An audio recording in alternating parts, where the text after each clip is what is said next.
Hey, good morning, everybody, and welcome to Friday and the weekend, baby.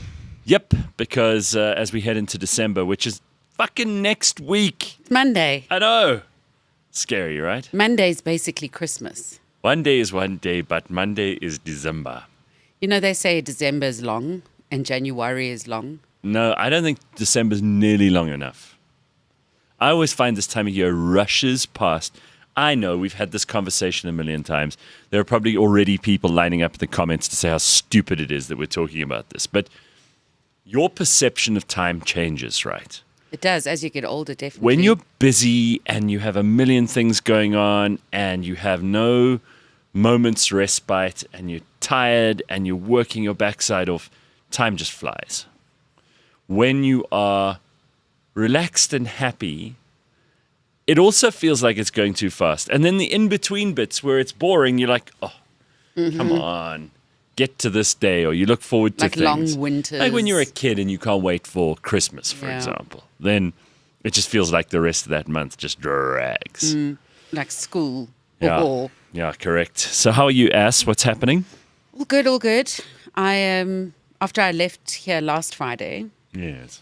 I forgot to mention that I was going on a little course that day. What was that?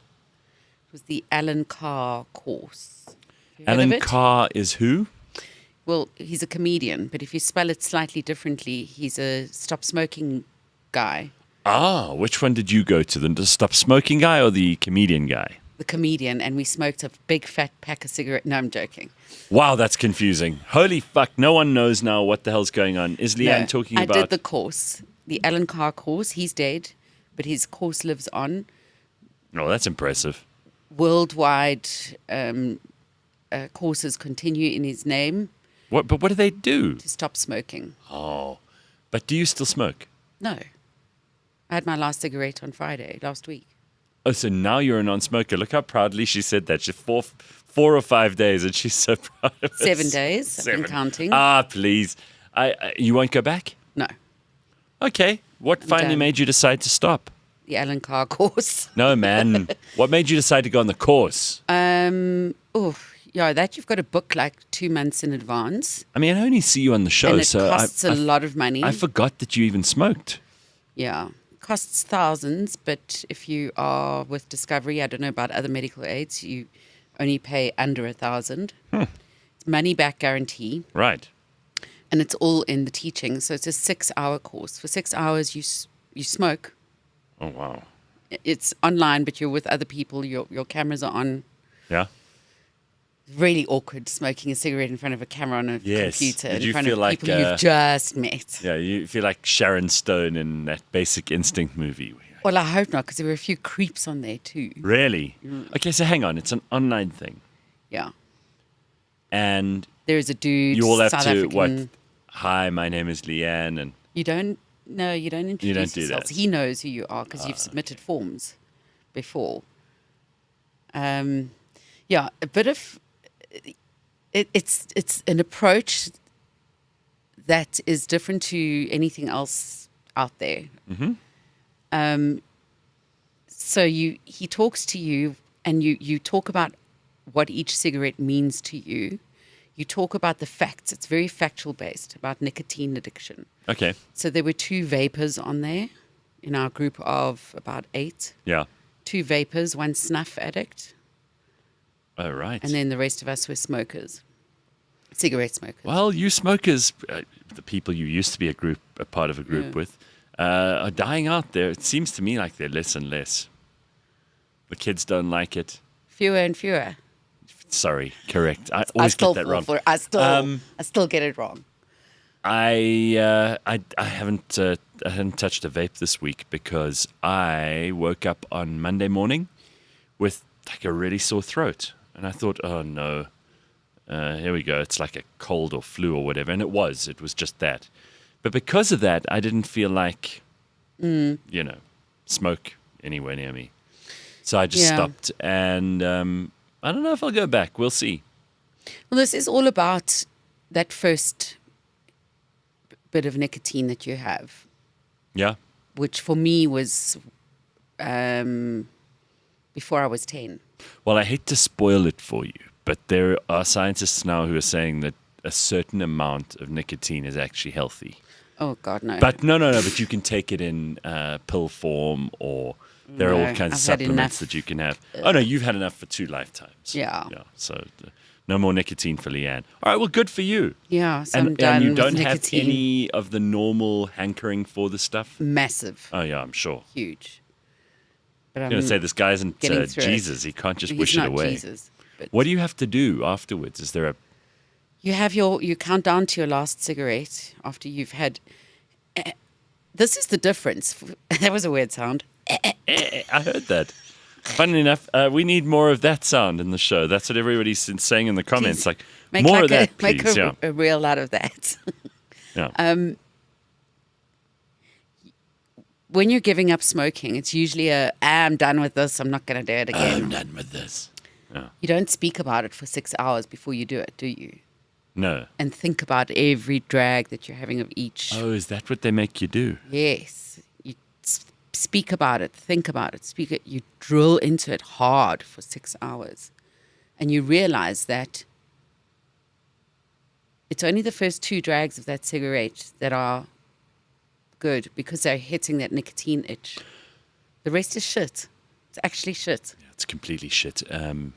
I remember as a kid, because both my parents smoked. Yes. Your mum used to put her cigarettes out on you. No, she did that once. I don't want anyone to think I was abused. No, we were behaving very badly on a trip somewhere, and she said, I'll fucking burn you with my ciggy. She threatened to. When we were kids, the worst job of all the jobs, you'd rather clean up dog shit or whatever. Yes. The worst job is Ashtrays. emptying ashtrays. That smell, now I walk past one of these municipal rubbish bins and I just, bleh. And even if you smell any bin that's had ash plus something wet put in it, it's the most appalling smell. It's actually not the ash that stinks. Whatever. It's the stompy. Oh, and there are people, Especially when it gets wet with bin juice. and like get and there are homeless people and serious addicts who like prowl the streets picking up other people's old stompies and trying to smoke that last little bit out of it. Imagine how rancid that is. Yeah. Also, it's just gross. I mean, like, smokers, their towels smell, their hands smell. It's revolting. And if you become old and smelly, because ultimately that's where everybody goes, it just makes you so unattractive. So you asked me what made me want to stop. And it was actually getting a little bit of zest for life back. Because, let's be honest, Well, you got a new hip. when you're not 2 new happy, you don't care about the fact that you're killing yourself. Sure, of course, You because it's actually kind of want it it's a to coping end. mechanism. Yeah. Yeah. And then, just getting through some really hard shit and coming out the other end. And then my brother saying to me, I can't do the rest of life without you. I need you with me. That's nice. So I need you to do this. Okay, well, listen, whatever your motivation is, it might be a positive one or a negative one. I mean, it does sound like a good idea. And so far, obviously, none of these things are easy. Otherwise, people would just do them like that, right? But so far, so good. Yeah. All right, well done to you. Thank you. I went somewhere interesting last weekend. I went after the show to a place it's right on the border with Lesotho, with some friends, and there was a military festival or a fair, whatever it was. That's up your alley. Yeah. At this huge farm called Sandstone, which I didn't even know existed until I was there. And they had tanks. Check that out. They had tanks and they had old military vehicles. They had planes, tiger moths, and helicopters. There's a Mark I Land Rover. Sky. Isn't that the... Okay, fine, the sky. Beautiful. Yeah, it is. It's a beautiful part of the country. And I also have to give props to the Eastern Free State. We often rude on this show about parts of South Africa that we maybe don't know so well or that are just generally detestable.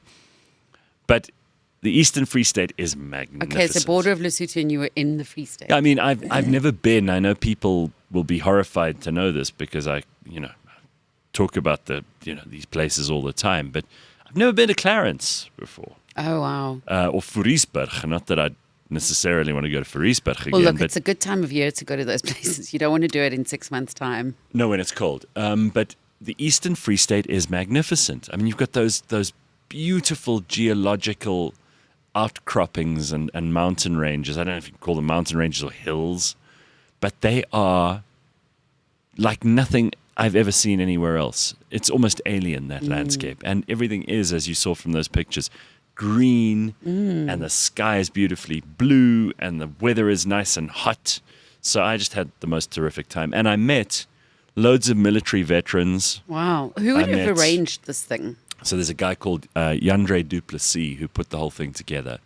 He's in his 20s, and this guy made all of it happen. He got the helicopters, the planes, the tanks, the trucks, the everything. It was phenomenal. And on this farm, there's a railway track because apparently the farmer needed to export his whatever it is he grows there faster, and the trucks took too long and they fucked up his roads. So he just built a railway. This is the industriousness and the pioneering industriousness and pioneering spirit of what makes South Africans so great is a boer maak 'n plan, right? If you haven't got it, just build it. Yeah. And this guy built this railway there. So there were these trains, and whoever it is who started that museum at Sandstone deserves massive credit too. But they've got a museum of railway stuff, old military vehicles. I mean, it's the perfect place to have something like this. And there were people, kind of, show the video. I put a little music on here to just dramatize it a bit. But imagine this, okay? You're on a train with a whole lot of other people. And then this is what you see outside your window. It's cool enough being on the train. In the Free State of all places. And then you see this. It's not a movie.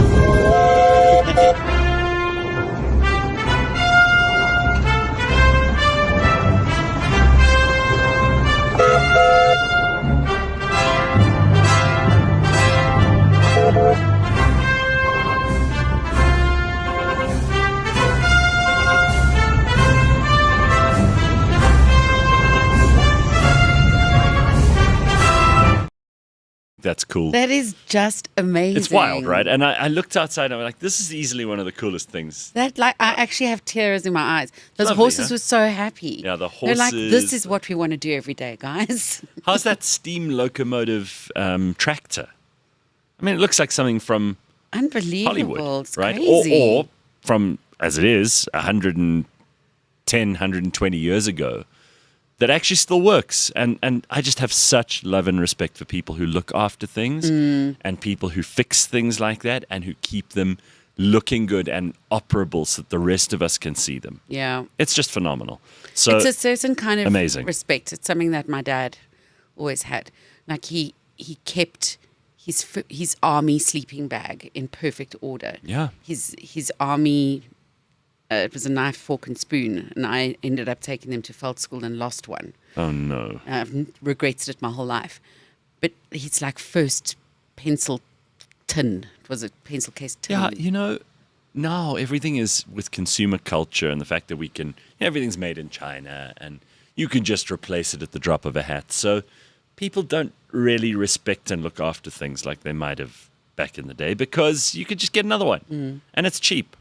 Because it is. We always think, oh, well, the cost of living is so high and it's too expensive. And that's all true. Obviously, I'm not going to deny people's real experience. But the fact is that you have access to a billion things that they just couldn't have dreamed of back in those days.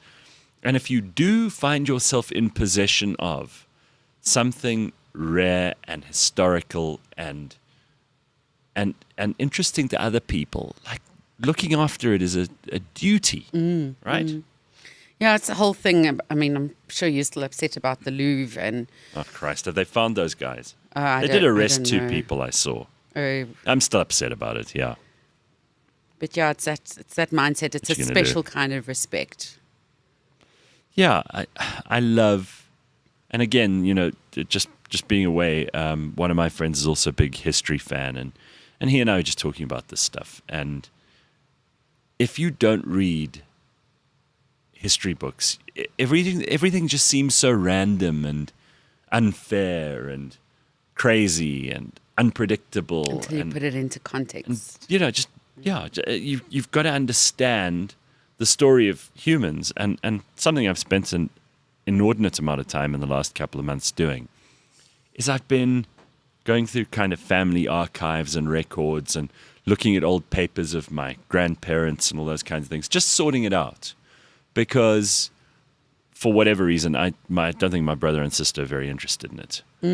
But for all I know, my brother's kids might be one day, and then it's got to be in order, right? So it's going to make sense to them. And you'd be surprised how much you lose in like a generation because people don't tell you who, Aunt Mabel was. And then Aunt Mabel comes up for the next generation. I don't know who that is. But also people... Because they don't listen and they don't talk. And they also don't tell those stories because they immediately assume, the kids will be bored with it. But they're not. There's small things like, and again, going through my dad's things over the last year, scrapbooks of newspaper clippings. People don't do that anymore. No, obviously. It's amazing. You got those? And just his whole history of cycling. He kept no, that's terrible. Another... He kept another like almost scrapbook type book, which was his primary school project. And it's a novel of images. Yeah. And hand-drawn illustrations that tell a story. I mean, we've got to preserve that stuff and frame it. And but yes, and then there are things like he kept clippings of the family members who were also sports people. Like, for instance, my cousin, the surgeon, who was a gymnast. Yes. And he kept all of her newspaper clippings. Wow. South African gymnast, handpicked to train in Russia. Mm-hmm. And it's only when that person's gone that you realize, because when I handed this to her, she was like, I didn't know your dad was that part of me. Yeah. Yeah. There's so much emotion attached to the preservation of stuff. Well, also people don't say things, right? So you only find out after they've gone what they actually might have thought to me. You find people's memoirs and their diaries being published these days, and it leads to lots of controversy. I think there's something so cool about like writing the true story of your life and only having it published once you're dead. I think there's something just very exciting for everyone else about that. So... All right, Gareth is definitely Danish. He comes from Lego Man stock, says Slippery Pickle. Yeah, that's because of the Lego Man hair that Gord has credited me with all along. Mm-hmm. I did one of those cuck expensive genetic tests, and they basically told me I'm white, says Hadmin. How boring, Hadmin. Nothing about what kind of white, because white isn't just one thing, So, interestingly, my brother and cousin have done the test. I haven't yet. Oh, yeah? What did they discover about you? I have Congolese in me. Wow. I'm coming from the Congo. Really? Yes. So, that's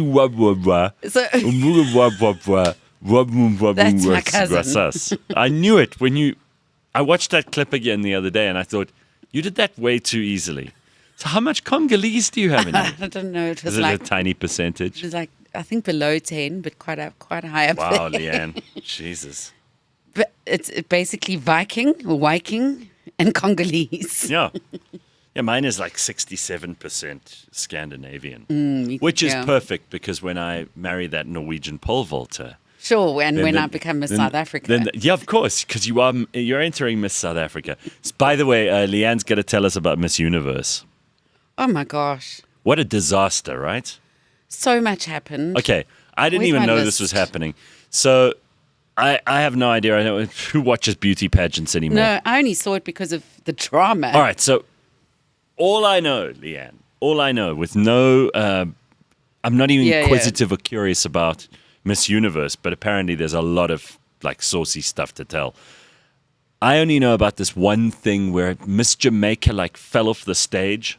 Oh, is that the one you know? That's all I know about. I don't know anything else, but do tell. So this is the list. This was in Thailand. Is that where they held it? Yes, yes. Okay. So early in the competition, Miss Universe Thailand launched a top 10 special dinner and talk show with Queen Victoria and Mr. Nawat. Jesus, who are they? The event campaign had encouraged netizens to vote for Miss Universe through Facebook and Instagram. Afterwards, this was slammed because this event was not authorized. So, minor blip, but that's how it starts. Miss Universe Thailand then defending the campaign. Mr. Nawat is. Nawat and Queen Victoria. I want to know who they are. Okay, then the controversy that I knew about Yeah. was when this Miss Universe Thailand national director, who's also got Nawat in his name, but it's his first name. It's so much nepotism in that family.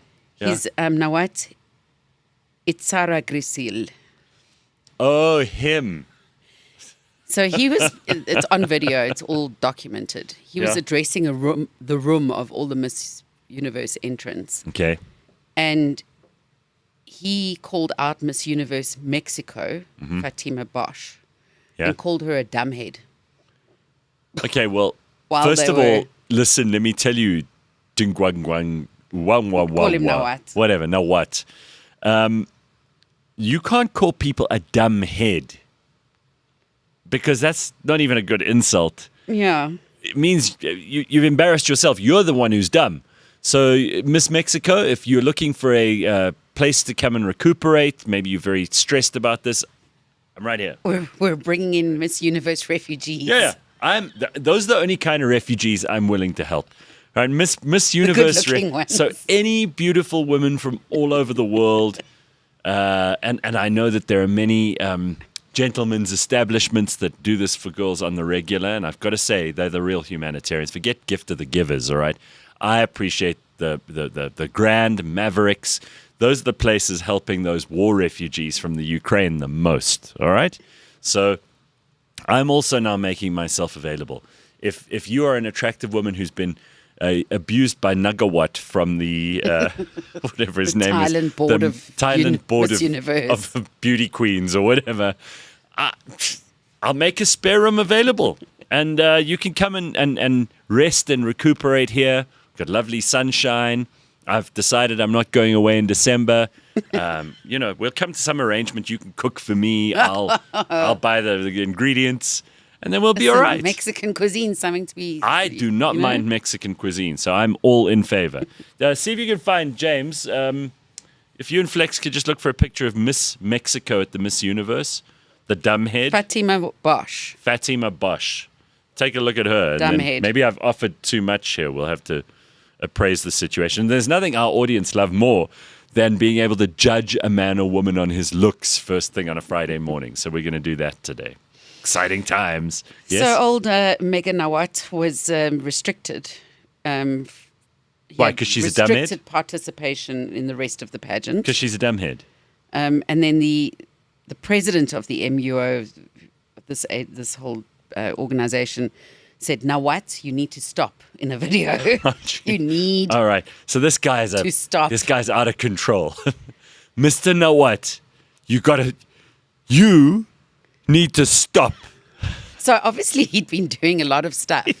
Sounds like a dodgy bastard, all right? Okay. Then, yes, Miss Universe Jamaica fell off the stage. Yes. She was rushed to hospital. Oh, my God. That's Dr. Gabrielle Gabby Henry. She fell off the stage during the evening gown portion. Thank God she's a doctor. She was carried out on a stretcher. Sorry. This is such a great Miss Universe. I wish I'd paid more attention at the time.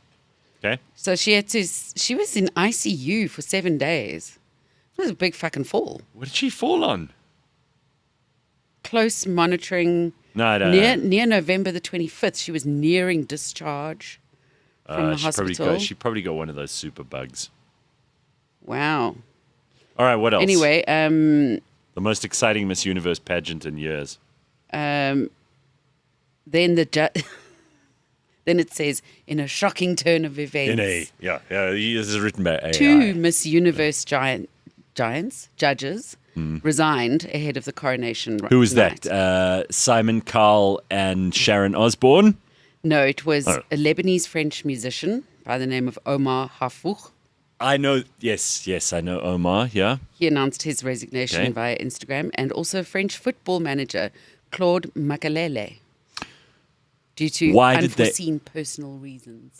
But very controversial. Let me tell you, if you're a judge and you resign, you better have reasons, and they don't seem to have disclosed their reasons. They say personal reasons. I don't buy personal reasons. If someone says to you, I wasn't at the office yesterday because of personal reasons, then you know there's something really terrible going on. But I mean, would you prefer to hear my let's say they were sick? severely constipated, but they're too embarrassed to say it, then personal reasons. Or, they've, I don't know, they've got bad gas, or their one eye is about to fall out. Or, what was the one that you used now as an excuse? Your grand died. But you don't want to say that, so you say personal reasons. It's just, it makes people speculate. I've just got a word of advice for anyone who is like, they don't like sharing too much about their life, because most of us are like that, frankly. And, everything is on the internet these days, so everyone's always sharing anything.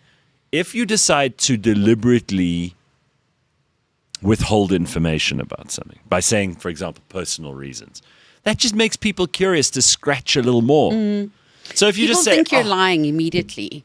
I would rather say, in fact, I've said it before, I'm late to the meeting because I had constipation. Yes. I couldn't get the turd out. My balls were so itchy this morning. I was scratching, and I lost track of time. If you say that, people will be so horrified, first of all, that you had this malady, and then maybe some will sympathize with you, others will find it amusing, and they'll move on. If you say, Denise, you haven't been here for like 6 weeks, personal reasons. Everyone goes, must be something wrong with her vagina. Yeah. Or she's just lying and she's lazy. Yeah. Yeah. Right. Have you found Miss Mexico? Oh, show me. All right. Yes, baby. Yes, you dumbhead. You come to my house. Wait, Yes. There's more. Don't you guys like her? She looks like a wax Madame Flex, Tussauds. what do you think? She's hot, man. What the hell are you talking about? Oh, fuck yes. Okay, that'll work. That'll do, James, pig. what do you say? Oh, yeah. James, let me just stop this shit in its tracks. Do you hear what he just said? Yeah. I have a wife. Now, James... Doesn't mean you've gone instantly James has blind. a girlfriend. James has a girlfriend. Ben says it's his fiancée. Is that true? Yeah. Okay, well, that's lovely. So he says bound to be. And congratulations. But it doesn't mean you've gone blind and you've lost all judgment of beautiful people. James, I think this is you imposing rules. I think your girlfriend is probably smart enough to know that when you say a Miss Universe, and the clue is in... The whole universe thinks she's beautiful. There are aliens on 3i Atlas that think that she's hot, all right? She is Miss Universe. It's not just Miss... Let me tell you, Miss Universe is a different category. There are little Zoidbergs and things that are sitting on other planets clapping for Miss Mexico. Wanking off as well. Who knows what these sick aliens do? But James, it's okay to admit that a woman other than your girlfriend, stroke fiancé in your case, is hot. Okay, so then you're a cuck actor. Why would you pretend? You're the world's shittest actor. Look at James. You found James has found her OnlyFans. Yeah, suddenly I can see why your girlfriend suggests you don't do this. You're coming up with photo number 57 of Miss Mexico from Miss Universe. His new Mexican signature. I'll tell you what, that girl walks into a room, everybody looks. She's very pretty. She's precisely what I'd expect a Miss Mexico to look like. Yeah. Well done to her. And if you get abused by that Mr. Tungawat, or whatever his name is, Megawatt, whatever he says to you, you just ignore him, all right? He's wrong. I'll look after you. All right, do you want to hear what else happened at Miss Universe? Is there more? Yes, the president of the Miss Universe Selection Committee, who's a woman named Princess Camilla de Bourbon. Oh, yeah, all right. Delle Due Sicily. Yes, that's the Kingdom of Two Sicilies. That's her full name.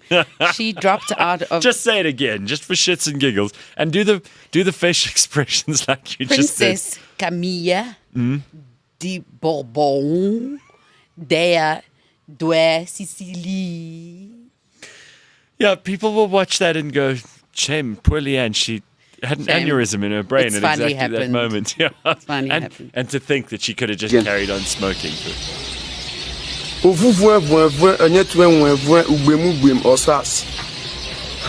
Spell them. I don't know spell them.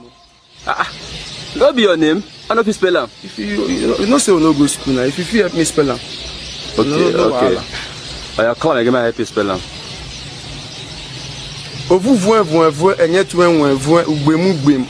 Jesus.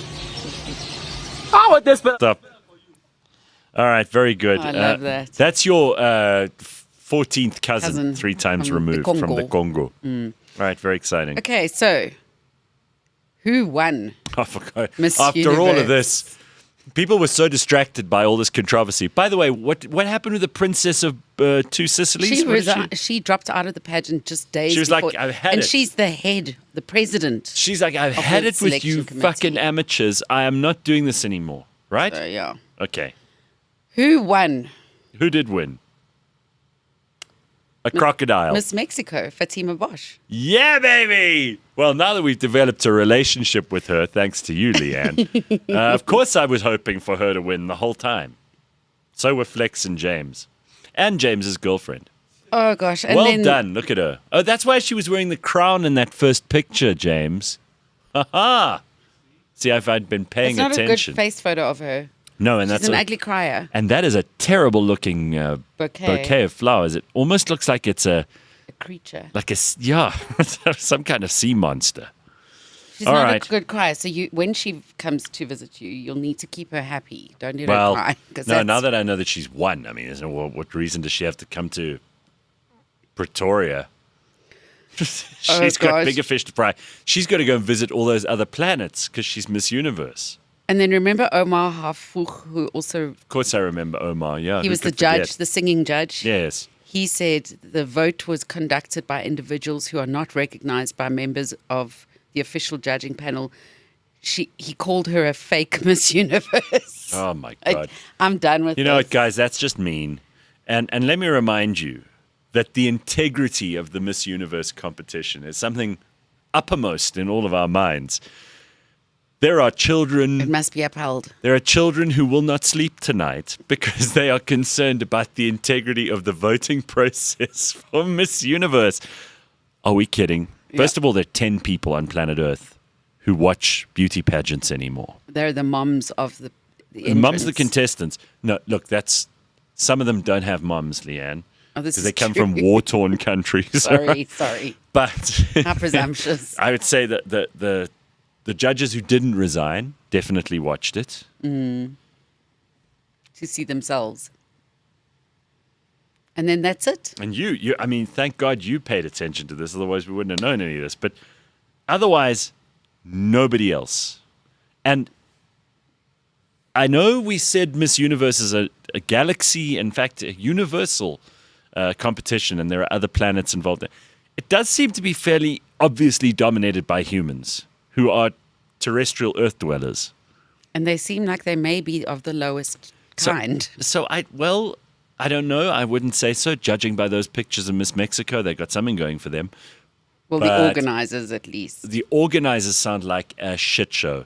And I got to tell you, people, get your act together. You are an embarrassment. You are destroying the faith we have in the institution of Miss Universe, something which is our lodestone. It is our marker on our way to truth and justice and light. And look at how you are ruining this. It's our religion.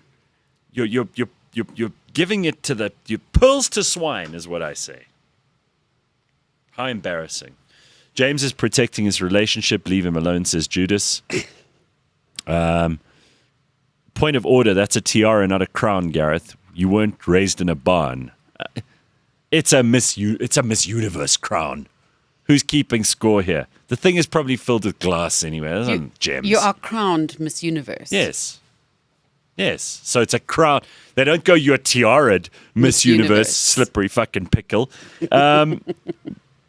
James, with a car like yours, your girlfriend is probably Temporisa's slippery pickle. Full of nice Wow, that nice was comments, hard-hitting. Even Flex went, Gee. you must know, Flex doesn't respond to shit. So for him to say, James, that is, just say what you want about slippery pickle while you... No. Say something mean, James. You haven't said anything mean. He's Some not people- generally a mean person. He's not a mean person. Now's your chance. Say, fuck you, slippery pickle. It feels good. Fuck you, man. Okay, there we go. Well done, James. Proud of you. It's the kind of thing we do. We improve people on a daily basis. Absolutely. Here are some other comments. Hello, Ben. How's it, guys? Good morning. Morning. I like the All new right. lounge. Oh, yeah, we keep changing the furniture in honor of You you, approve Ben. of the chair? I do. It's comfy. I feel solid. Leigh-Ann doesn't. She says she needed a cushion It was behind made her. by a man. It was too deep. There are chairs that are clearly better for men and chairs that are better for women. I hate those sofas where you sit with the inside of your knees touching the front cushion of the sofa. That's how I have to sit up. Don't What get me do you started. prefer this? Oh boy. Yeah. All right. Yeah. I Very feel good. like there's more structure. You're looking very preppy this morning, Ben. Oh, thanks. Yeah. Like you're about to go and join a college fraternity or something.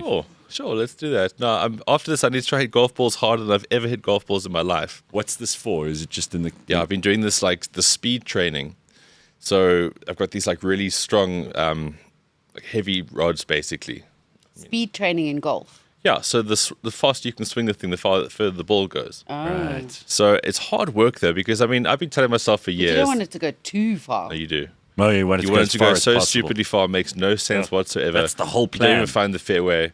Just, Leigh-Ann, Past the hole do you in even one. know guys? Exactly. Over the fence, stupid. But I've been telling myself for years now that back pain, psychosomatic, but put a big session in trying to swing the crap out of something. Yeah. So that's the catch-22, is that I want to train more, but I physically can't train more for this stuff. So I'm in this like medium zone. Can't you get a back replacement? To the whole spinal cord. Yeah, it's very easy. You go in. Well, it is Black Friday. I The should one better night thing. better look around. Yeah. I'm sure they got them at Macro. Yeah. Well, Walmart's just open. I'm sure they have to open with something. Listen, we've still got to do Spines. our little sojourn. Ben came up with this great idea that we've all got to just go and you get, I don't know, a couple of $100 to spend and you got to see who comes back with the most interesting shit. Oh, nice. Well worded. So it'll be interesting shit. Well, of course. Listen, it's my favorite thing to do is to go to these shops that everyone else finds so boring, like the ones that sell containers. Oh, like a plastic world. Yeah, I love those places. And then, I mean, I could spend thousands of rands in those places. And then I'm the one person in the whole of South Africa who always discovers at some point, years later, Two plastic here we go. aubergines humping. I didn't know I needed this thing until now, and now I've got it. How cool. My cupboards are filled with shit that I don't need. And then when I find a use for them later on, I'm like, you see? Knew it. Foresight. Yeah, but when I buy them, I'm an Living idiot. in the future. Oh, yeah. I am so in the future. All right.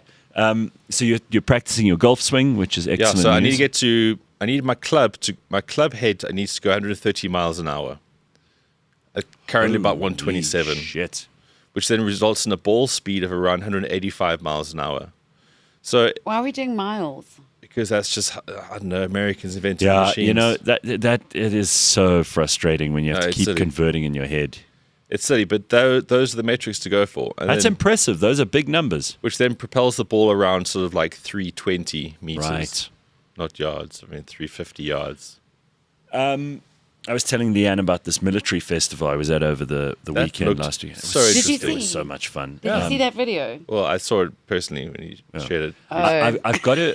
Yeah, got I'm to- on the Patreon. I get the preview stuff. Yeah. By the way, we'll have a special select preview content for our members later on. It's a wild thing that people will get together and it's amazing how when you do realize that there are lots of other people who are interested in the same things you are. So many, in fact, that you could put a festival together. And the guy who did it, I just have such kudos for him. In his 20s, he's like, Yeah. this is what he wanted to do. And it was so much fun. They had, I don't know, there were thousands of people. I don't want to guess the number. You stay over? Stayed near there at a lovely little There's so many lovely sort of places bed there. and breakfast, to stay, guest yeah. farm, whatever it is. We did have a waitress, though, who was pretty insistent on getting us processed as fast as possible. Oh, goodness. Her Was name there was a queue? Yes, her name was Belinda, and she did not want us to sit there and talk shit. Like, as soon as the one course was done, she was clearing it in front of you. Maybe she's just thorough. She's very thorough. Thorough Belinda. Yeah. And God help you if you didn't finish in record time, because she was there to clear up and get the fuck out of there. No time to mess around. But it's things like that I think make... I was a bit iffy about going, because, I always... The moment before something happens, I always go, ugh, do I really Why want to did do I? this? Yeah. But then when I was there, I was like, first of all, the Eastern Free State's magnificent. Second of all, I got this unique experience. And third of all, what are you going to do? You just stay at home? And I know there are people planning, if you haven't already planned, what you're going to be doing in December. But you got to fill it up with interesting things or people. Because you will miss out otherwise. It'll just be ordinary. And that is what so many people do, is they just have ordinary all the time. Well, they're just plugging into like screens that have the stuff. But to go meet people with the same interests as you, it's so fun. The best. Yeah. It was very cool. All right. I just want to go to the comments here quickly, because there are lots of people that I need to... Why was James getting so abused as I walked in? was he being abused? Any particular reason? Not by you, but by Slippery Pickle. Oh, No, Slippery obviously Pickles. not, obviously not by me. I know when I'm abusing someone, Leigh-Ann. Yeah. Just No, I mean, not by Gareth. He all right, was defending his girlfriend over Miss Universe. it's a long story. So, okay, I'll catch the podcast. Yeah, luckily this was recorded. Okay, gotcha. It just happened to be recording this conversation. Gastalto says, I have a 2% Bantu mix in my blood. The 2% also doesn't help in acquiring tenders, by the way. It comes because Yeah. I've got Congolese in me. Leigh-Ann, not that she has had Congolese in her, but she has. Can I How did wouldn't you find- mind. How did you On a find that out, permanent Leigh-Ann? basis. She did one of those DNA swabs. My brother and cousin did it, and they came up with the same Congolese results, so I must have them too. Ah, okay. A little bit of Indie Congo Bit of going Congo. on here. How exciting for you. All right, let's get into some other stuff, because there's a lot to talk about this morning, and I do want Dr. Hanan to be with us as soon as he can. We've got lots to catch up with him on too. Hopefully, James isn't sure, because, James doesn't know anything. But Tumi Morake might be here later on, which is also very cool. Did you guys enjoy the G20? I know you were excited about it. I know you loved the fact that on Friday, Saturday, and Sunday last weekend, you couldn't leave your house if you lived in Joburg, or get to your house if you were outside of Joburg and wanted to try. Leaving here on Friday last week was fun because the roads were very empty because a lot of people worked from Yeah, that was home. great. I liked that. But I noticed that there are 2 billboards on my route to my office. Enormous billboards. One digital, which you can change quickly, obviously, and the other paper or printed, welcoming the Indian Prime Minister. I've seen those. Why? Well, because we just hammer them in the cricket, so maybe that's just a sympathy. I know thing. it's a BRICS country, but then why don't I see China or Brazil? Please, There's people. lots of Indian people in Joburg, though. There are I'm guessing. there are people who were trying to curry favor with all these world Curry leaders. Did you say curry? Yes, curry favors. I So said that on scary. purpose. I know. A little bit of racial stereotyping on this show goes a long way. We do appreciate a little racial humor first thing in the morning. There were pictures of all the world leaders at OR Tambo, for example. And you kind of wonder how fragile these guys' egos are, that they need to see them to... Hugely. If I were the president of India, which is a big job in the world, right? It's an important job. You're in charge of a country of over 1 billion people. Do I really give a shit if they've got my poster somewhere? And the kind of people who think he would be impressed by that are the kind of people who would want that done for them. I just think it's ridiculous. There's so much about this G20 that I Well, just hate. here's a thought. What's the difference between the G20 and a Miss World pageant? None. There's because they all arrive here trying to Yeah. look their best. Yes. They all give a stupid speech how they want to change the world. Yes. And then fuck all happens. Yeah. At And the then they're end. just grateful Yeah. when it's over. So basically, Cyril was given his flowers. Cyril got a fucking tiara for nothing, yeah. right? Okay, cool. So Cyril's missed G20. Well done. Yeah. But it's the same as a beauty pageant. Nothing then happens. It's all one big show. So it's the G20 pageant. Well, yes, but things got remarkably and considerably worse for Cyril straight after. Because he handed over the not presidency. to Cyril, it didn't. Well, it's not good for South Africa either Because it's way. US next, which Well, is... All right, the people who told you, I wasn't one of these people. I said that I didn't give a fuck about the G20 and it doesn't matter and all it is going to cause traffic chaos for us and spend our money, South Africa's money, hosting all of these people from all over the world so they can sit and talk. That's what they did, right? So they could sit and talk. I was not a true believer in the G20 and I'm not. I'm not going to suddenly change my point of view. But there are people who were true believers. People in our government, for example, who said, the G20 is massively important. It is the most important thing. What an honor for South Africa to host the G20. That's what you heard 4 months from Cyril and his cronies. So if it's so important, you would want to go to the next one. And that's not going to happen. Why? Because Donald J. Trump, have you got that Truth Social thing of his?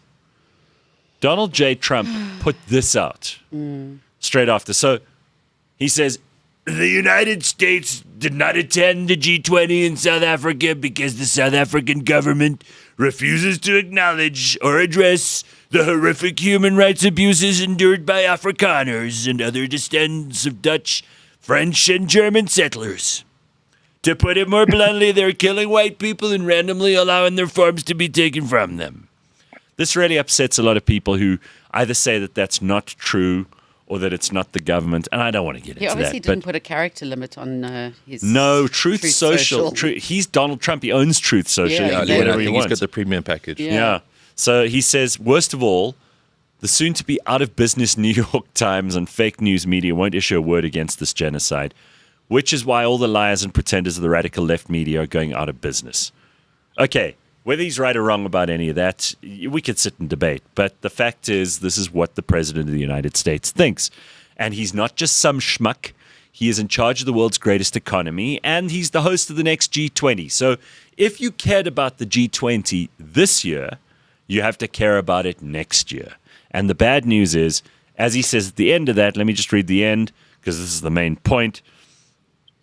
At the conclusion of the G20, he says, South Africa refused to hand off the G20 presidency to a senior representative from our embassy, who attended the closing ceremony. Therefore, at my direction, South Africa will not be receiving an invitation to the 26th G20, which will be hosted in the great city of Miami, Florida next year.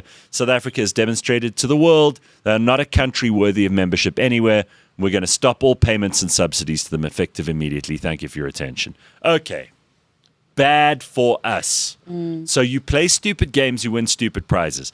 You piss off the most powerful country in the world. They cut off all subsidies and special arrangements that we have. We can't afford that. Our economy is not growing.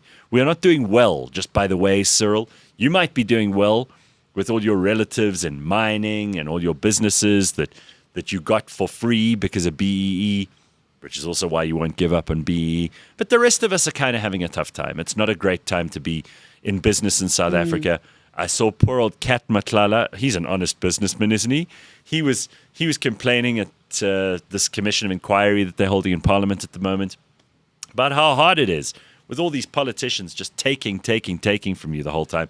How hard it is to stay in business. And I mean, if he's struggling, imagine the rest of us. Imagine the person who owns the spaza shop or the food caravan or the coffee shop, right? So just on this G20 thing, is it like a golf tournament where you go, okay, you're invited, you haven't qualified?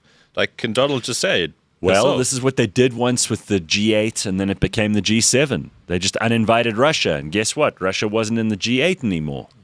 So yes, that's how it works. Okay, so G19. It's a bit of branding, Yeah, but I'm sure it's going to be a mess. Couple hours Listen, of we got to Canva. get to Dr. Hanan. We'll come back to this in a minute. Sorry, Doc, I got carried away there with the Donald Trump shit. No problem. How you doing, guys? Excellent. How are you? Yeah, I'm fine. Did you guys fall for the Black Friday stuff? Not me. I know today is Black Friday. I got an offer to like slash my debt at F&B with a weird email address Was it from attached to it. Wugwagwagwa? Yeah, I thought so. Why? What were you caught out? Never. I would never. What a scam. All right. So listen. I mean, it is something that people fall for. You get like 2.5% off your TV or whatever, and they think they're getting a great deal.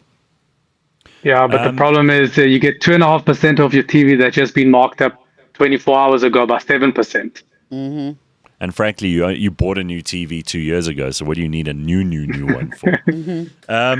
So with the year winding down, there are a lot of people feeling that heavy year-end fatigue, and I've noticed this in people. They're tired, they're full, they're ready to pack it in, they want to go on holiday, they need a break.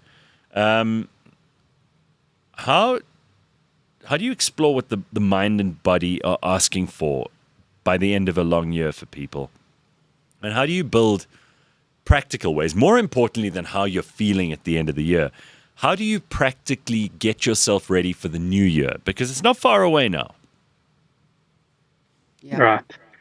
So everybody's had enough of the year. I see this in my practice. People can pretty much taste the holidays and they've shut down. Efficiency is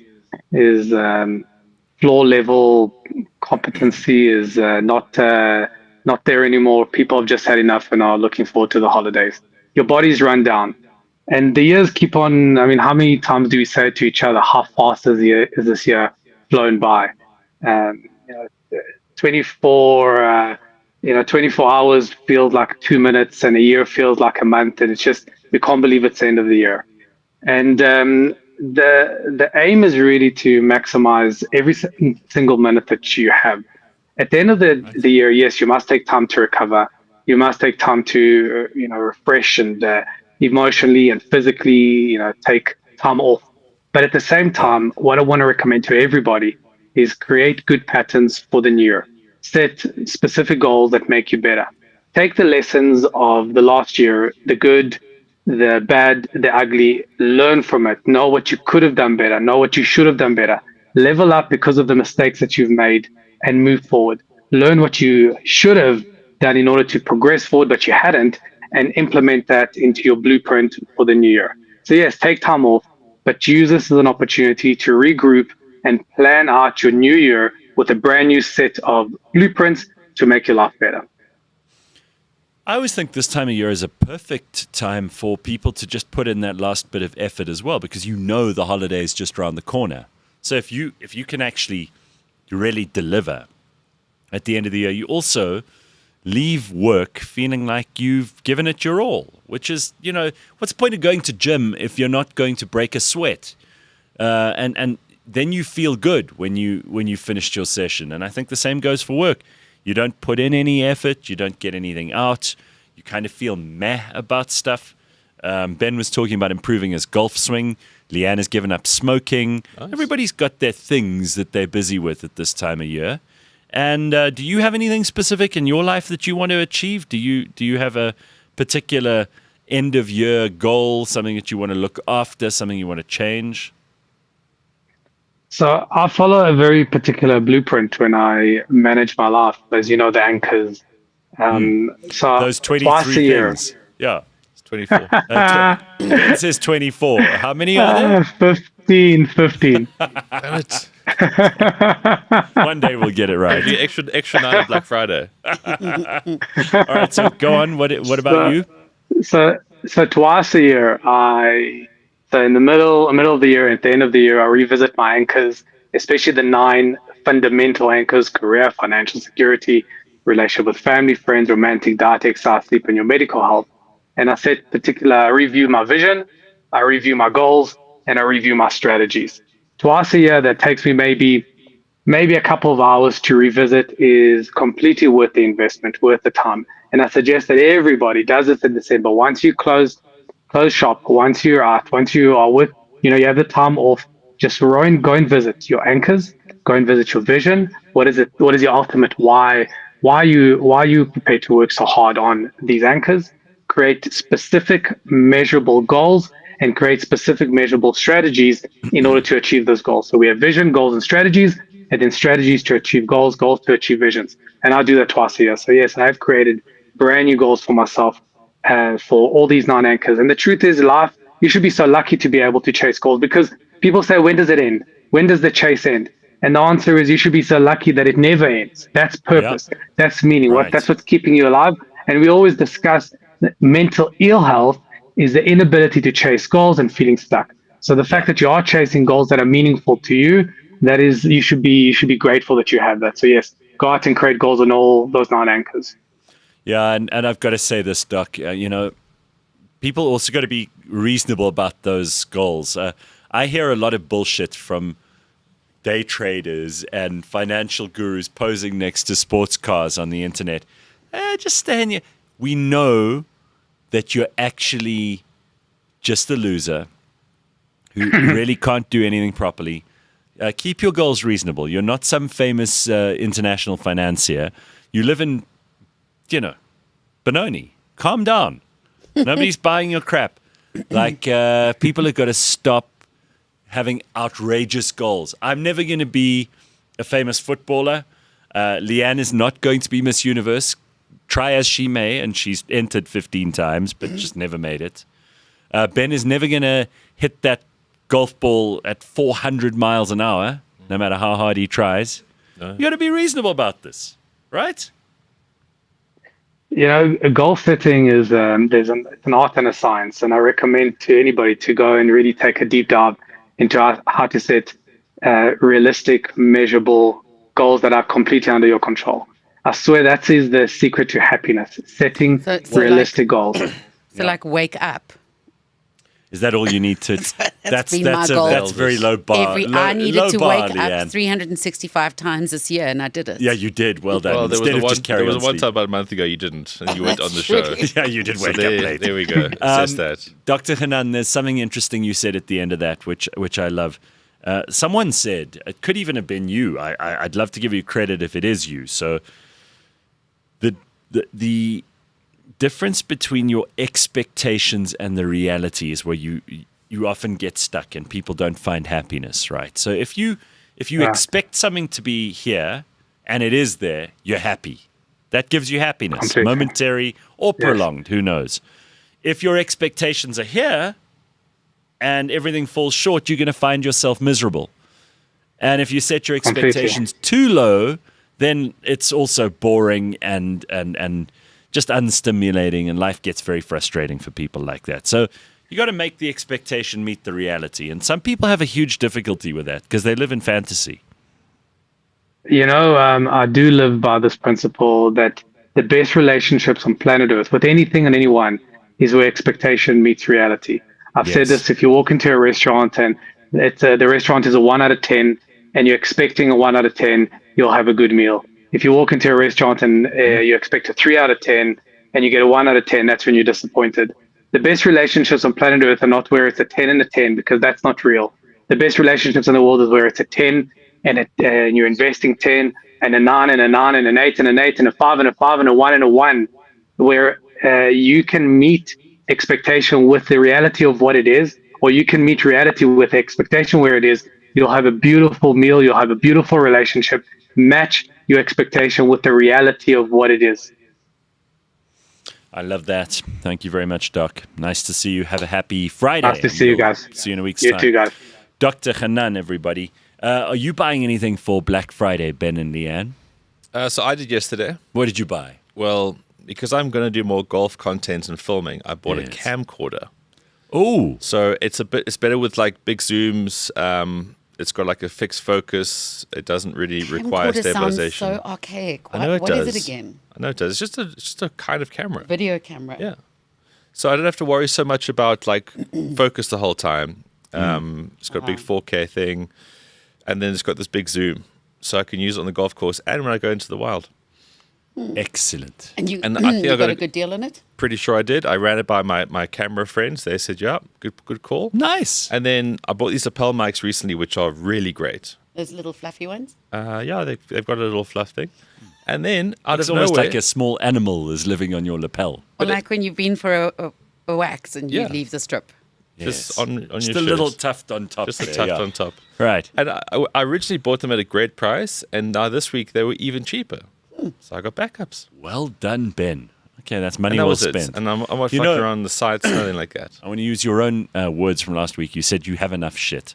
That's And it. look at you. You went and bought more shit. Well, I can make money from this shit, so Yeah. it was more of an investment than a frivolous expenditure. Okay, very good. Leanne, Yeah, what do you- anything? No. I'm still, I'm not a good spender. I'm still Are you petrified. miserly? Yes, I'm petrified of running out of money, Are you- always. That's the Especially this Scottish year. blood in you, not the Congolese. Yeah, the Congolese in me Congolese would have blood, bought no. like gold chains by now.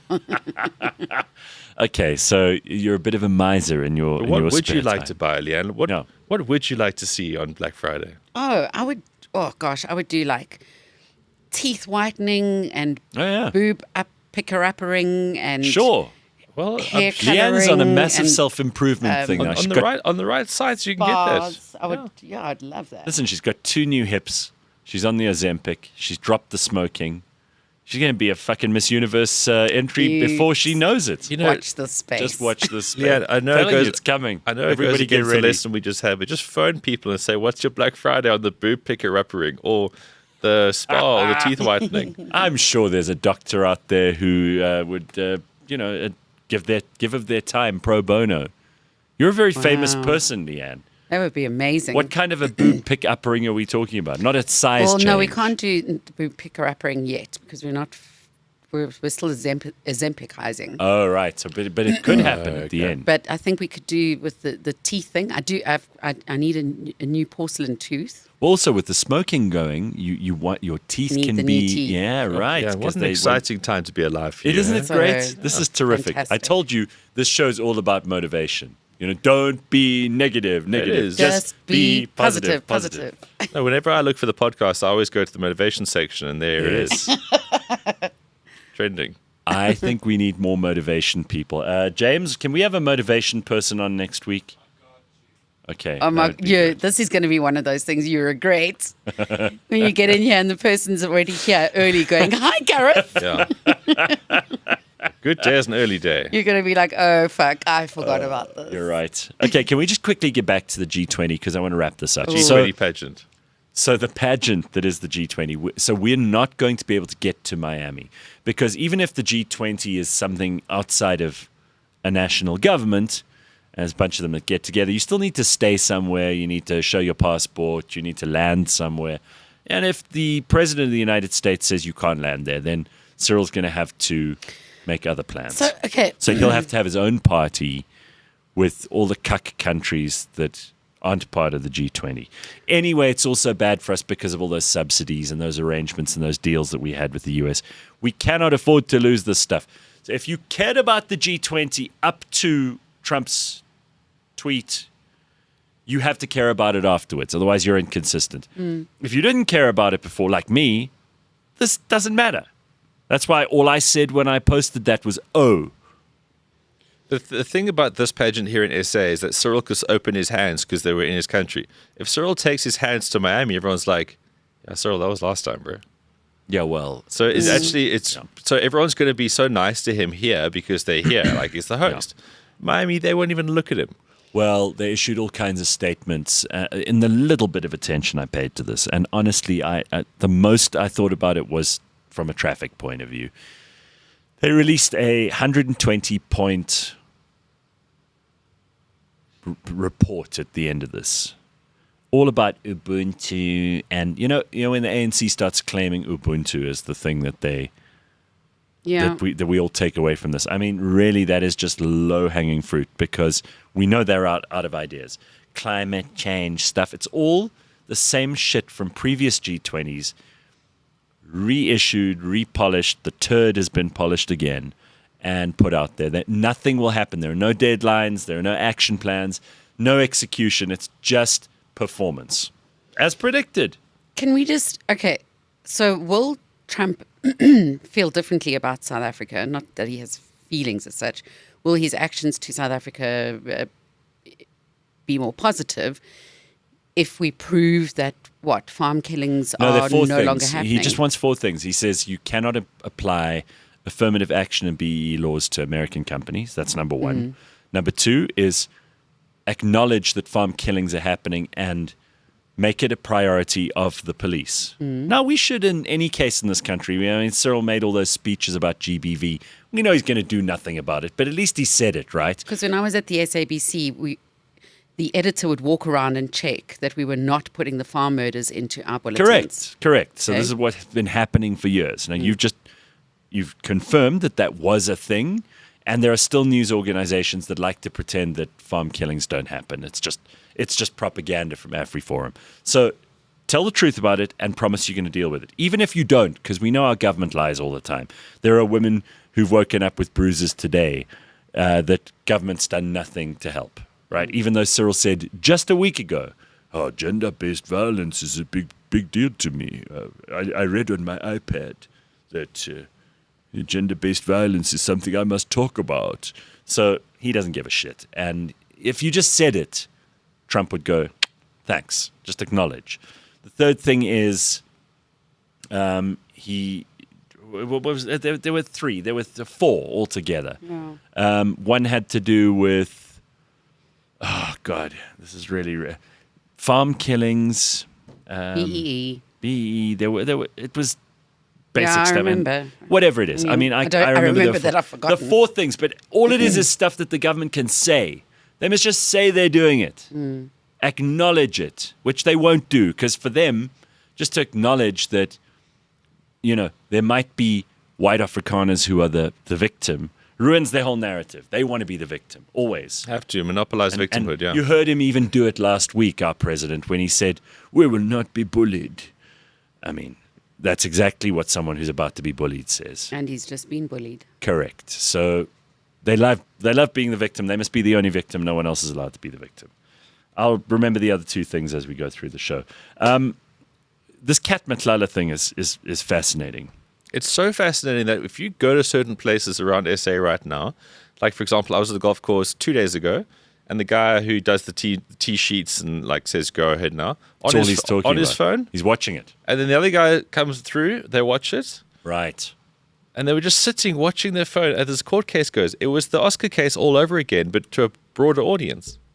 I haven't seen a lot of it, but I saw the Brown Mogotsi stuff about all the money that has to change hands. I saw Kat Matlala talking while Glenys Breitenbach and Julius were busy interrogating him in Parliament yesterday, talking about how he had to hand over millions of rands to Becky Cele, the former Minister of Police, who, I mean, it's just amazing to me how the word is greedy, the word is parasitic, how happy to take. There are so many people in South African politics who are just on the take. Completely. Right? It's the only thing to get into and even these guys they award the tenders to, because, for example, in the couple of seconds I saw yesterday, Glenys Breitenbach says to him, "How much was this tender worth?" So he says, about 350 million, of which he made 50 million. He pays himself something like 2 million rand a month. That's enormous money. The average South African salary is like 6,000 rand a month. And then the politicians, after they've given him this tender, and he's now, he's either delivered or not delivered the service. That doesn't seem to be important. But then they come for some more. And her question to him was, how do you deal with just handing over this money? And he was like, well, it's how it works. So the government gives you the tender, so they get access to public funds, taxpayers' money. Then they give you the tender, you take your profit, and then after you've taken your profit, the the same government people who gave you the tender come knocking and go, right, it's coca time. So government set up shell companies within individuals who are just greedy. So it's Correct. a perpetual It's a circle. criminal enterprise. Yeah. Which we suspected, and now we're hearing about. And I do think it's great that these inquests, commissions of inquiry are going ahead, because we're finding out more and more how crooked and rotten the whole system is. And I do hope we discover along the way, because, there's no honor among thieves, right? Yeah. So once one or two of these guys end up in jail and they realize, like, it's not worth me protecting those other assholes who are out there living large, I may as well hang them out to dry as well. So let's see who else gets pulled into this. But these are all terrible people. Venal is really the word I was looking for earlier. Venal. They're just unbelievably hungry for other people's money and have no idea of how to get it other than by stealing. It's the only reason to get into it. Like, people get into veterinary science because they want to help animals. These folks get into it to steal money. Just steal. It's like politicians. They get into politics to break something or make it fall. No one's ever gone, I'm getting in here because I want to build this. I think It's the same as being a moruti in this country, being a pastor or a priest. Get in to share the Lord's work. It's just like, I'm going to get into Cash. to rob my community. Cash money. Yeah, that's what it is.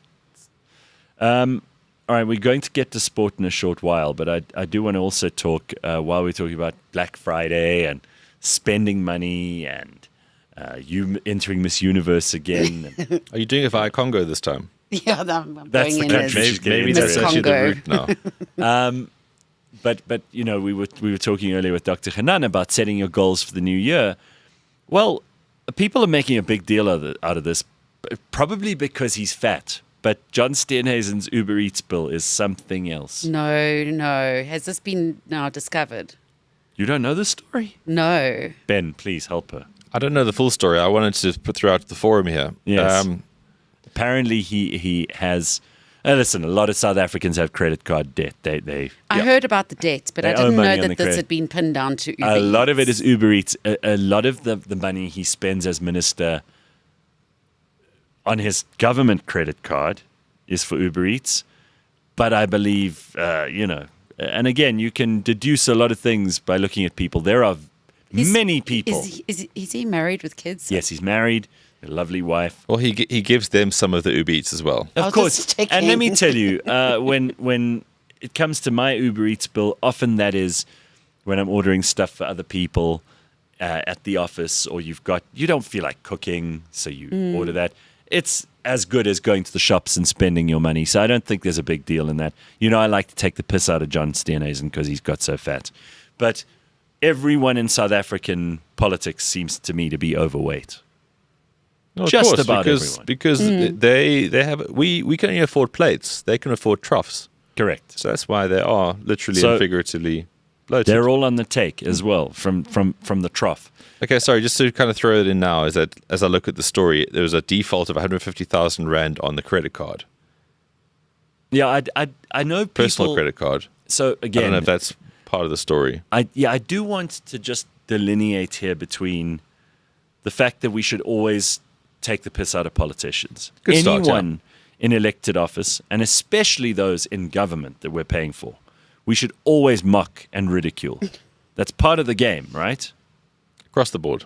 Yeah, you must make fun of politicians. You must not respect them or admire them. If you admire them, your life has gone horribly They shouldn't wrong. be famous enough for us to know so much about them to take the piss out of them. Yes, if you're fat and your credit card is in debt and we find out about it because you're a government guy, we're going to make fun of you. But I do have to say that South Africans must be careful about living in glass houses and throwing stones, because I suspect there are a great many South Africans who are also living in credit card debt and who owe more money than they have. Totally. So if you're going to climb onto this bandwagon a little too joyfully, let's just remember that if you have any credit card debt, it's hypocrisy, really. Not that I'm going to defend John. I don't know what his personal finances are. Frankly, I'm not interested. I just think he should lose some weight. Yeah. And you agree, Ben? I agree. I think as you get older, it's a very important thing to do.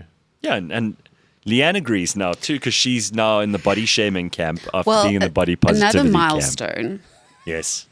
Because I know you're a BMI fan. Yes, massive. Yeah. That's all bullshit, right? Completely. Yeah. But if It'll come back once the Ozempic kicks in. if it matters, Yeah. then I've finally crossed over from obese to overweight. Well done. Yeah, well done. This is But is it just fun. falling off of you? Are you feeling it? It's not falling off of me. I've made drastic changes to my lifestyle. No, I love it. I'm not trying to take away any of the credit you deserve. But it balances so many things that allow you to be able to lose weight.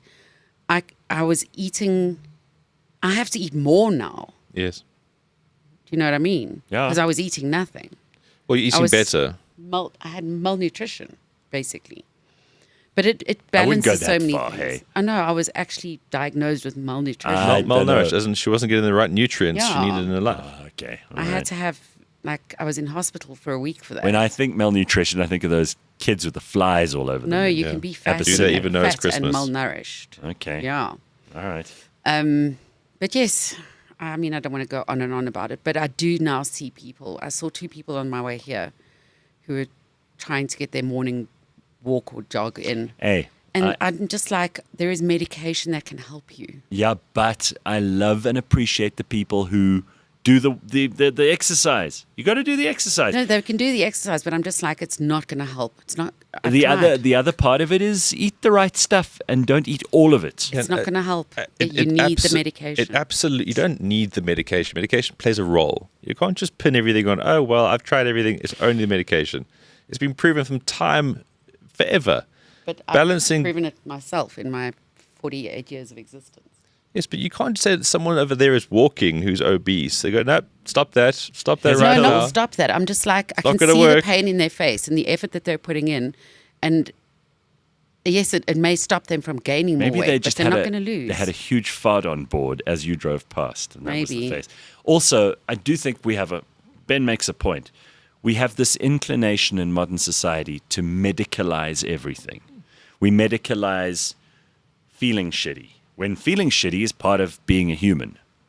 We medicalize every behavioral thing that we want to also find a miracle cure for. And I do think that there are potentially miracle cures on the horizon for all kinds of things that we are struggling with as a species. But you've got to also accept that some stuff is just part of life. Not everything is medicalized, and not everything has a miracle cure. And you've also got to understand that everything's a long-term play. If you are now putting your hopes in medication, is that forever? Well, it is for me. It's chronic. I'll be on it for the rest of my life. Okay, again, sorry, I'm not just talking about you. I'm just talking about in the general strokes of people. Yeah. So you can't just say, well, I'm just going to do this for the next 50 years of medicine. What if you did 50 years of just getting into all these habits that you're speaking about? Because you say everything has to align. So if you've got this whole idea, Like give up smoking, for if example. you got this whole idea, like, I'm just going to take this and see how it goes for 6 months. Like, the mindset is just, you have to start with a different mindset the whole time. It's like, this is just what I'm going to do now. It's all these things you're doing. This is who you're going to become. That's how you're going to get success. And this whole thing of and I do think there's an interesting bifurcation here in these two very important things that are going on right now. Like the one for you was the smoking, which I didn't even know you were going to do. And you've stopped, and it's been a week, and you say you'll never go back. And I think that's tremendous. Yeah. And that's a decision that you've done without medication. And the other one was medical. And I know that in your case, you say that it was also something which you had to do to get the hormones and the various chemicals in your brain and your body aligned properly. And that's perfectly plausible. And I'm not your doctor, so I'm not going to argue about it either. But you've got the two different things. The one is behavioral, which is what Ben's talking about. And the other one is medical. Well, the thing is with these GLP-1s is that they also help with addiction. Apparently, they also help with dementia. Someone told me that they are starting to see. Yeah, it's very good for brain health. Very good Right. for brain health. Protects your brain. Protects you from, not stops you from ever having them, but it helps prevent strokes. I thought you were having one this morning when you said, "Oh, wiggle, wiggle, wiggle, wah, wah, wah." It's good for your blood pressure. It's good for your cholesterol. It is good for your, and this is not the losing weight part. Yeah.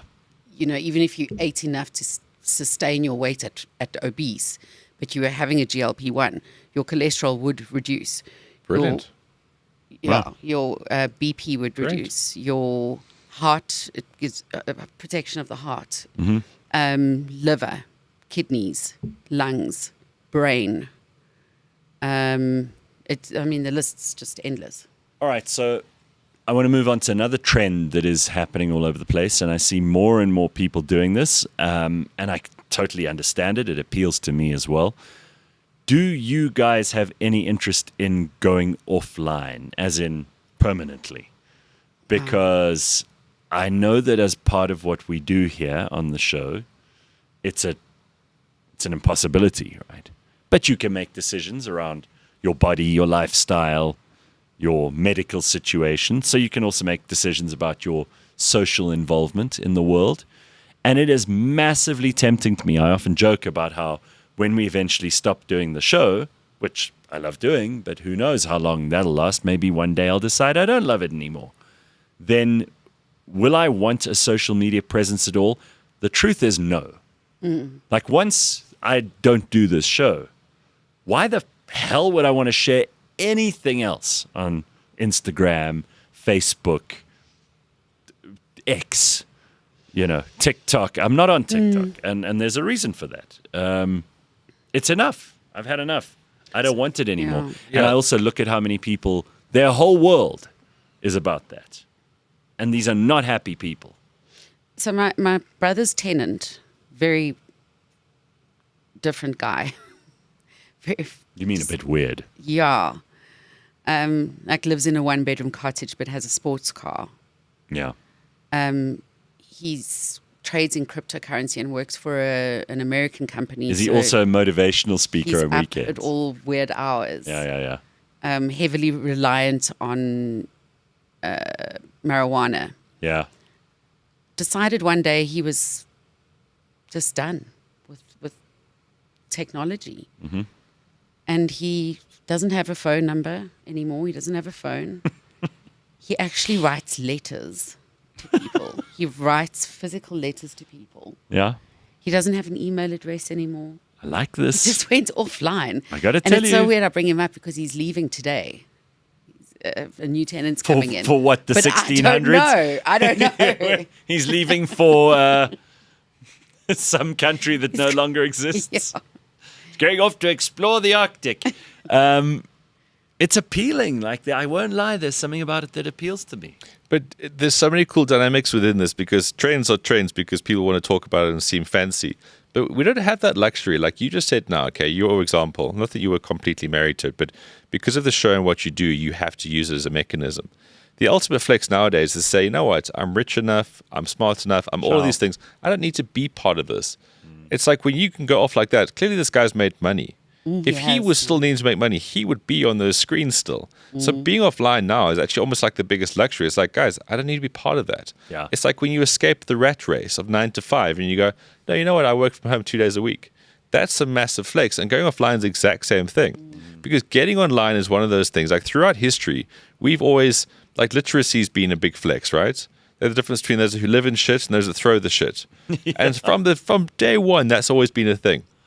So when early adopters of social media, content creation, all those things, that was a flex because it was saying, I'm smarter than you, basically. I saw this coming. I'm harnessing all these things together. Right. But then you get to the stage where it's like, okay, well, I've finished with that thing now. So the people who can go offline, this is why I think it's a cool topic, because people who say, yeah, I'm going to go offline, bitch, you got to earn that right. You don't just suddenly wake up one morning and go, yeah, you know what? Ugh. And also those people who say, I'm going to go offline and they're looking for attention, they're back the next week. It's just another one of those things. And they're like those people who predict that the world's going to end, and then when it doesn't end, they expect to just be welcomed back to society with open arms.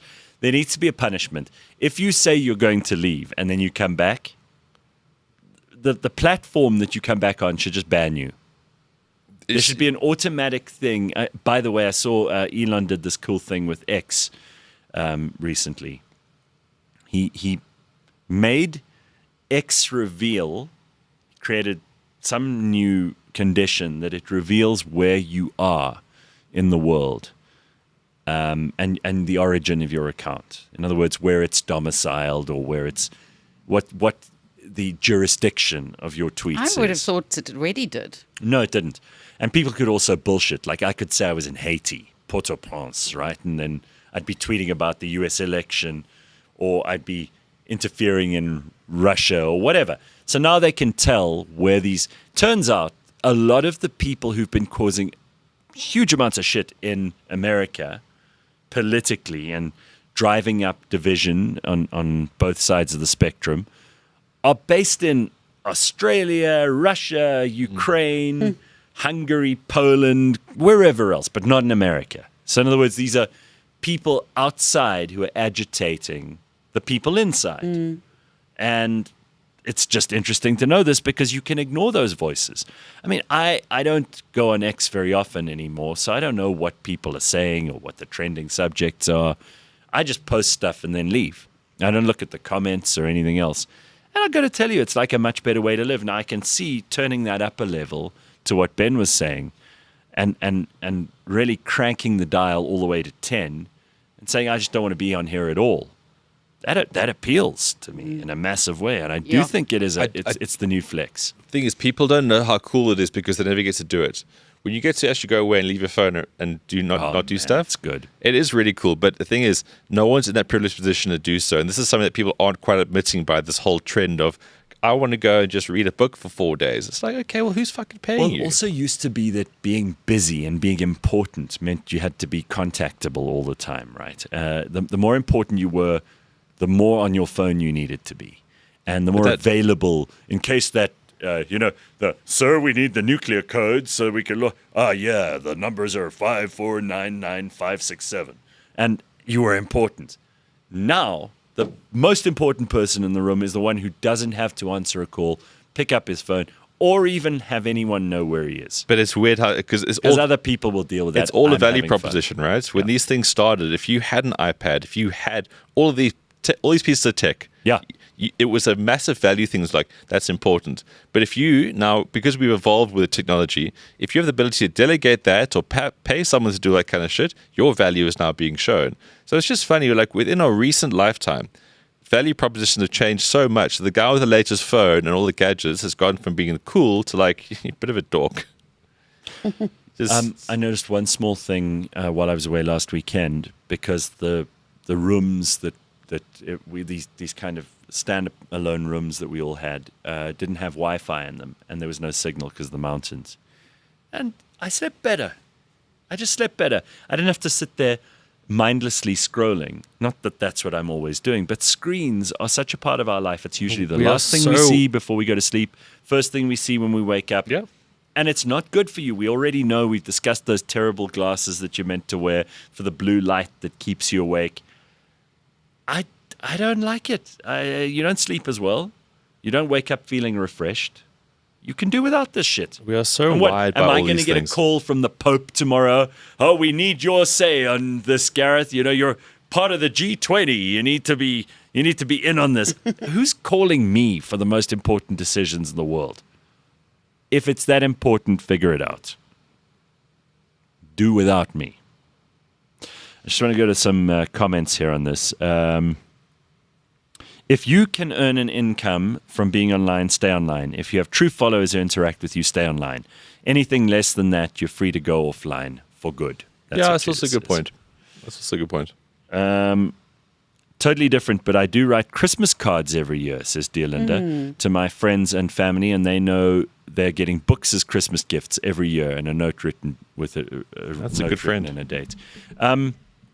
Yeah, I do. I noticed how badly my handwriting's deteriorated, because I still write lists and things, but I don't write letters. And it's terrible. I look at my handwriting now and I go, like, what is you, a crippled hand? I write notes all day, but my handwriting is still terrible. It's horrific. Compared to what it used to be. Yeah, but that's like functional stuff, though. Yeah, so you can make notes, like jot it down. In the last 100 years, celebrity was fame. In the next 100 years, celebrity will be anonymity, says Michael. Similar concept. Yeah, I've promoted this idea for ages, and you can go back and listen to when I first said that privacy will be the most valuable asset in the future. It is. It's already happening. Gee, you've already been gradually getting us offline. I only see the show once a week. Well, that's all there is, Max Sony. Sorry. Move to Tristan da Cunha or St. Helena. I'll bet you'd be missing the onlines. Yeah, you can go to places like that are so isolated, where you have patchy internet, or maybe you get Elon's, what is it called? Starlink. Oh, yes. Yeah, maybe that's what you get there. But listen, I think there are good things and bad things about the screens and the connectiveness and the networking and the social media. I think there are good and bad things. Most people are terrible at regulating those good and bad things for themselves. And I don't want anyone else to step in and regulate it for us. So if you can't manage it yourself, too bad. Doesn't mean we need governments to suddenly take control. That would be much worse. Or never. Yeah. All right. Cancer from where is the question? Okay, this has got to do with cancer from the phones. I've always wondered about that. I always wondered about like the radiation and the signals and the Wi-Fi and the Bluetooth and Well, that was like another climate change thing. But have we got the numbers of people getting a lot of ear cancer? Head cancer? I don't know. I don't think there's a huge amount of that going on, unless I'm not paying attention. Because people would say, like, if you were driving back in the day and you had your phone in your lap, then you're basically just signing up for ball they cancer. would say to women, don't put your because you get tit phone cancer. into your bra type thing. Listen, the cancer thing has always scared the hell out of most of us, right? Because it just happens. Can't do anything about it. Catch it early enough, you can. But if anything strange is introduced to our lives, I suppose we are terrified that it might give us cancer. And now, perhaps after some 25 years, maybe 30 years of being around phones all the time, you would expect to see a massive spike if that was the case. Like a generation of cancer people because of phones. Yeah. People's ears falling off. Yeah. Oh, you can see they had the Nokias. Look at their ears. Yeah, look at Dave. Got that massive hole in his Spock head. ears because he spent all the time with his cancerous phone. All right, let's get into some sport, Ben. All right, that's my cue then. Thank you, Ass. Have a happy day. Thanks. And best of luck with your weekend. Oh, you too. Alrighty, bye. Bye, Jane. All right, you want to move closer, Ben? There we go. Yeah, it's a better chair because that microphone clips your legs off. Oh, how irritating. Yeah, it's very good. You're sit to the right. Put it on the other. We keep rearranging the furniture just to try and make you happy. Yeah, look, everything's iterative process in life. But wow. All right, then where do we start with sport? There's so much, Gareth, because right now we might just be in the best SA era of sports of all time. It's like people are winning on winning. We're doing so well. We're doing so well, and people are so excited about this. So, for example, like what really hastened this is that we know the Boks are great, and the Boks continue to be great. Last week, they didn't even want to score a lot of points. They just wanted to embarrass Ireland physically. It was almost like a training run. So the Irish had just been salty, and they're a bunch of pricks, as we spoke about last week.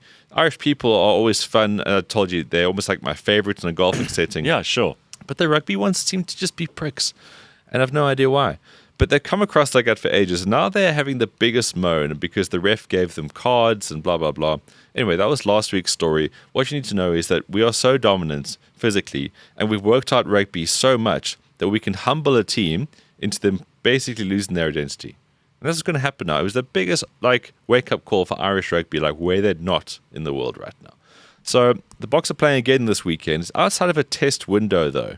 So they're playing against Wales, who are already shite. Yeah. And now Wales have lost half the players who could actually play well because they got to go play club stuff. Because now we're back in the club time of rugby. Anyway, the Boks are carrying on. They've actually got a pretty great. They've obviously got a great side. We've lost 13 players, and our team is still shit hot. And they are going to absolutely pulverize the Welsh. So a part of me is like, this game could be very one-sided. Another part of me is like, it's a test match. Rusty knows what he's doing. We're going to get something out of this. And I don't care about these guys' tears anymore. I really don't. Yeah. They're all going to have another moan about, oh, the scrum's too powerful. We've got to disband it. We've got to take the power away. Shut up. You need to go and train your props. This is what this thing is. Like the Boks do it. We've got the best props in the world. Give those fatties function. Make them absolute athletes. And that's what we've done. Like for me, like the props have become like the rock stars of rugby. Sure. So it's not the wings and the flower for that kind of stuff. They're great. But who are your props? That's the biggest flex now in rugby. And players, like the guys need to develop them. That's all it comes down to. We have a guy who's got a scrum farm in this country. Yeah. Dan Human. He wears bucket hats. Scrum farm. And he gets fat oaks to get strong and push. Yeah. All he does. Yeah. Does Wales have that? No. Wales probably got like a self-tan guy. Does Ireland have that? No. They've got like a fucking king of choirs or whatever. Guys, just get your priorities together. If you want to be good at rugby, get good scrums. That's all it comes down to. Copy us. Just copy us. Yeah. And if you don't like scrums, then play rugby league. You know, the greatest thing someone ever said to me was like, if you admire somebody and you want to be like them, copy their habits, copy their training, and you will get there. Until you That's can become right. your own beast. Yeah. I mean, you might be a pastiche, shitty version, but at least you're improving along the way. But you're on the right track. Yeah. So- sorry, Ben. Jethro wants to know. Start with that tosser, Matt Williams, the skid mark on rugby. Who is this, and why are we talking He's about just some official coach/journalist who's constantly bleating about how unfair. Like he says, unfair that the Springboks have 7 forwards on the bench and they can change their pack. Well, then get your own 7 forwards on the bench, dipshits. Oh, I'm so sick of people And using now the it's word like unfair. And now it's like rugby, like the scrum is ruining rugby. Well, get a better scrum then. Like it's just come staldrat these guys. It's so childish. It's just so childish, and it's this commie kind of thinking where it's like, oh, poor me, we must all be the same. You know where it comes from? It's you just said, and he said it obviously, unfair. Unfair. It's people go, that's unfair. They look at the world and they go, it shouldn't be what it is. My fantasy is better than the reality. I'm going to force all of you to comply with my fantasy instead of accepting the reality. And if you don't do it, I'll tantrum. That's what it is. It's also just always people not knowing how the world actually works, throwing out their stupid perception of what they think it works, and it lands nowhere. So Matt Williams, or whatever the fuck your name is, if you ever start a business, which I'm sure you haven't because you've just mooched off rugby as a I don't know what, a coach, maybe player. When you start a business, you look, what's my unfair advantage in this market? Because if I have an unfair advantage of my competition, I will win, therefore I'll make money. Yeah. And you try work on that. So if it's hiring the right Called person. your unique selling point. Yes, exactly. Yeah. USP. So you either hire the right person for that, you upskill yourself for the right sort of thing, or you target a market where you are going to be the king. Yes. So Matt Williams, our unfair advantage is that we can scrum because we have oaks that like pushing oaks around. Bang, sold it for you. There, sorry. So have a fucking cry, Great Britain, who we've now steamrolled. and England, we're coming for you. These dipshits now think they're great because they've beaten Argentina and New Zealand. They're playing here in July and they're going to get hammered. Can't wait. So yeah, this weekend rugby, final game for the Boks this year. We are the best in the world. It's a victory parade, Saturday at 5. The URC is back as well though. So the Bulls will be hosting the Lions. Big weekend at Loftus. You can go and braai. Oh, that's your favorite kind of weekend. Oh, it's just, and we have them again now. It's so we can have them over the summer. Right. The Stormers are quite depleted because some of their best players are still playing for the Boks, but they'll be away to Munster. Munster are top of the log right now in URC with the Stormers, but I think the Stormers are going to kind of just, give this one away because next week's the Investec Champions Cup as well. Okay. So the unfortunate thing is that with the squads being so stretched, especially when there's a Bok match in the mix as well, the guys basically cut their losses and go, probably not going to win this game. Put a B team out there. That's more of a focus game for us. All the teams do it. And then Connacht are hosting the Sharks, also will be depleted. The crickets, we've got the ODIs coming. So that'll be from the 30th, which is what, Sunday? Now, very interesting episode of your show on the bounce, which we gone out this week. Yeah, this week. So as of 2 days ago, so Wednesday, 30 days to go until the SA20 starts. Excellent. So it's a huge milestone because in this time, the really cool thing about this tournament is that they're doing road shows around schools. They're getting people excited. They're going to all the different places. And one of the points that I made in this week's show, which was you were filming in the rain. You've actually got to watch it because there's so many moving parts here. But one of the points I made was that there's nothing in this country that gets sporting hairs like the Betway SA20. Yeah. And one of our guests at the time, who granted was a rapper who knows nothing about cricket, he's like, bro, rugby. It's like, yeah, cool. Box Saturdays are amazing. But who's going to Kabeja? who's going to like Durban and getting people excited about stuff? Who's going to Paarl? Yeah. The tournament is doing so much, and being a part of it has been so fun for us. And we also chatted to Donovan Ferreira about hitting sixes. So he's really, really good. He's plays the Joburg Super Kings. So these kids at the school were bowling to at Montrose, and he was clipping their balls over the fence. Take that, you bullshit. Yeah. It was so fun. It was like a really fun morning of doing that. So you can catch, you obviously catch that show. It's episode 70 of On the Bounce. Gareth, so on crickets, I mean, we haven't won a test series in India since Hansi.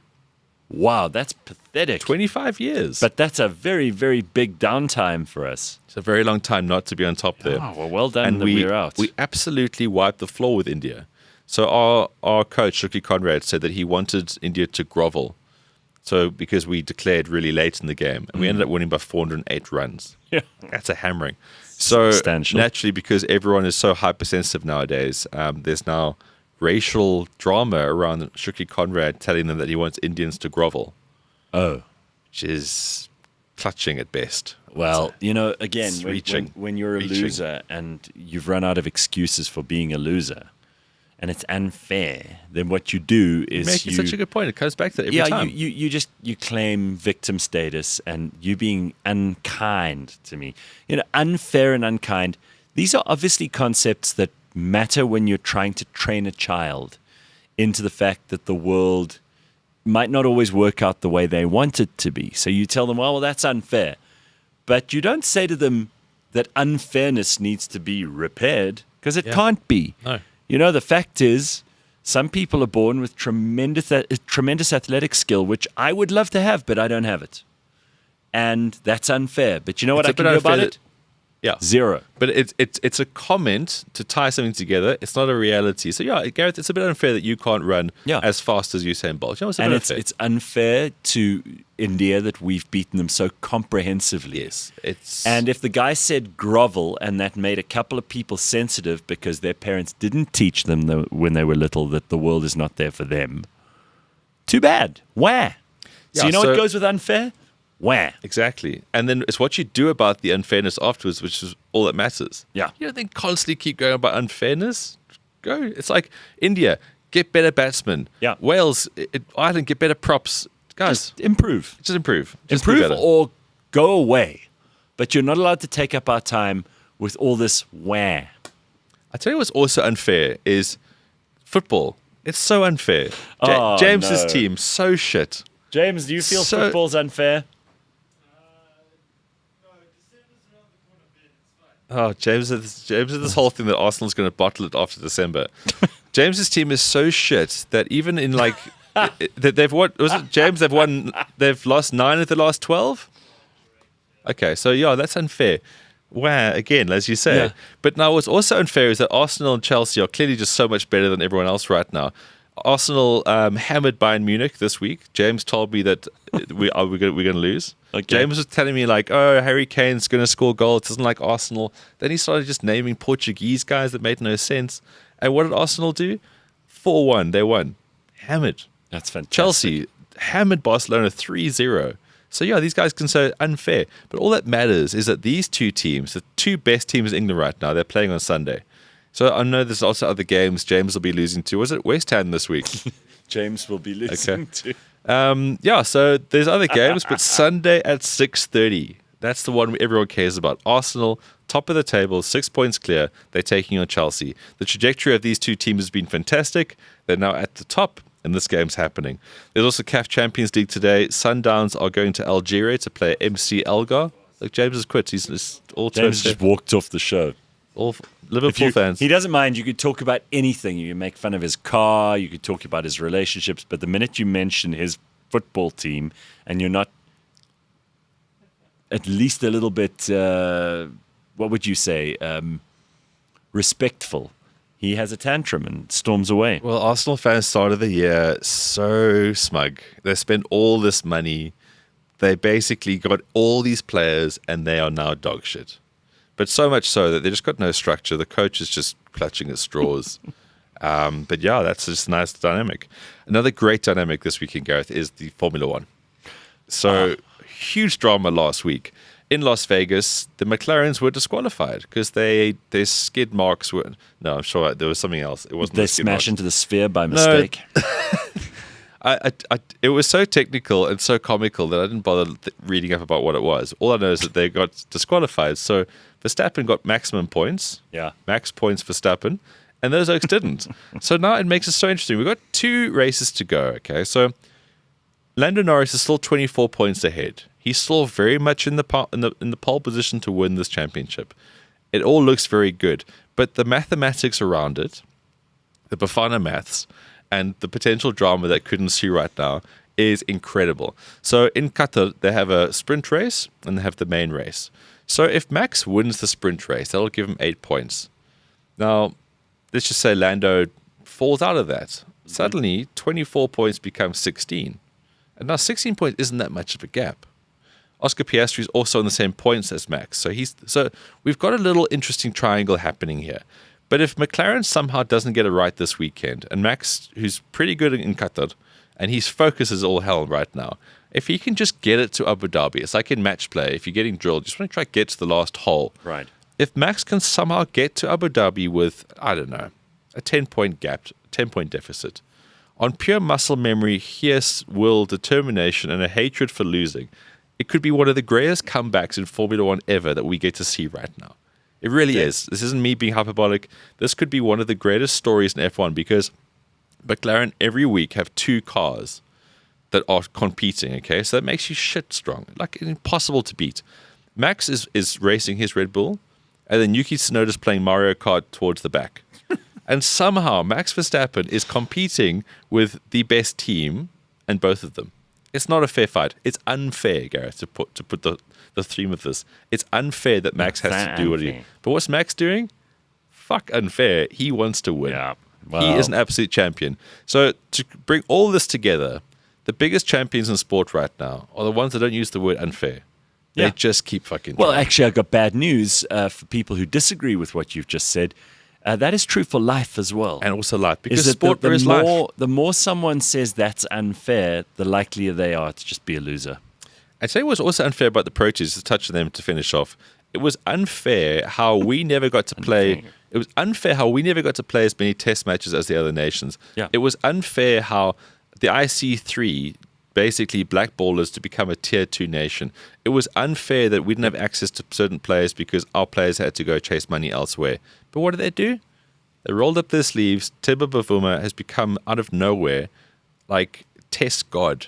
He hasn't lost a test match as captain yet. So That's pretty good. You talk about unfair. Yeah. What those oaks had to get to be in this position right now, and they are just cleaning up. Now, I know that you're a huge fan of Arnold Schwarzenegger. Always, Who yeah. also would never claim, that's unfair. In fact, I don't even think he's ever used the word. But, thanks to the wonders of AI, you can now combine the most white girl song in the world with Arnold singing it. Do you want to see that? Have you got it for me, Flex? Let's hit that.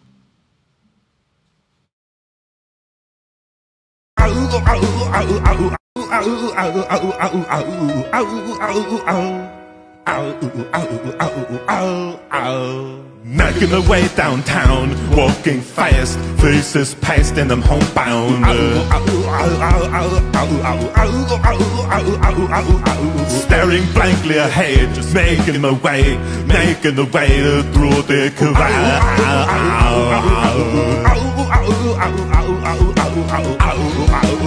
And I need you, and I miss you, and now I wonder if I could fall into the sky. Do you think? That's enough. It's hilarious. There's a guy who does an Arnold impersonation, and he just puts Arnold in all kinds of situations and singing songs and whatever. He's just funny anywhere because he's always out of place, right? Yeah. I just love it.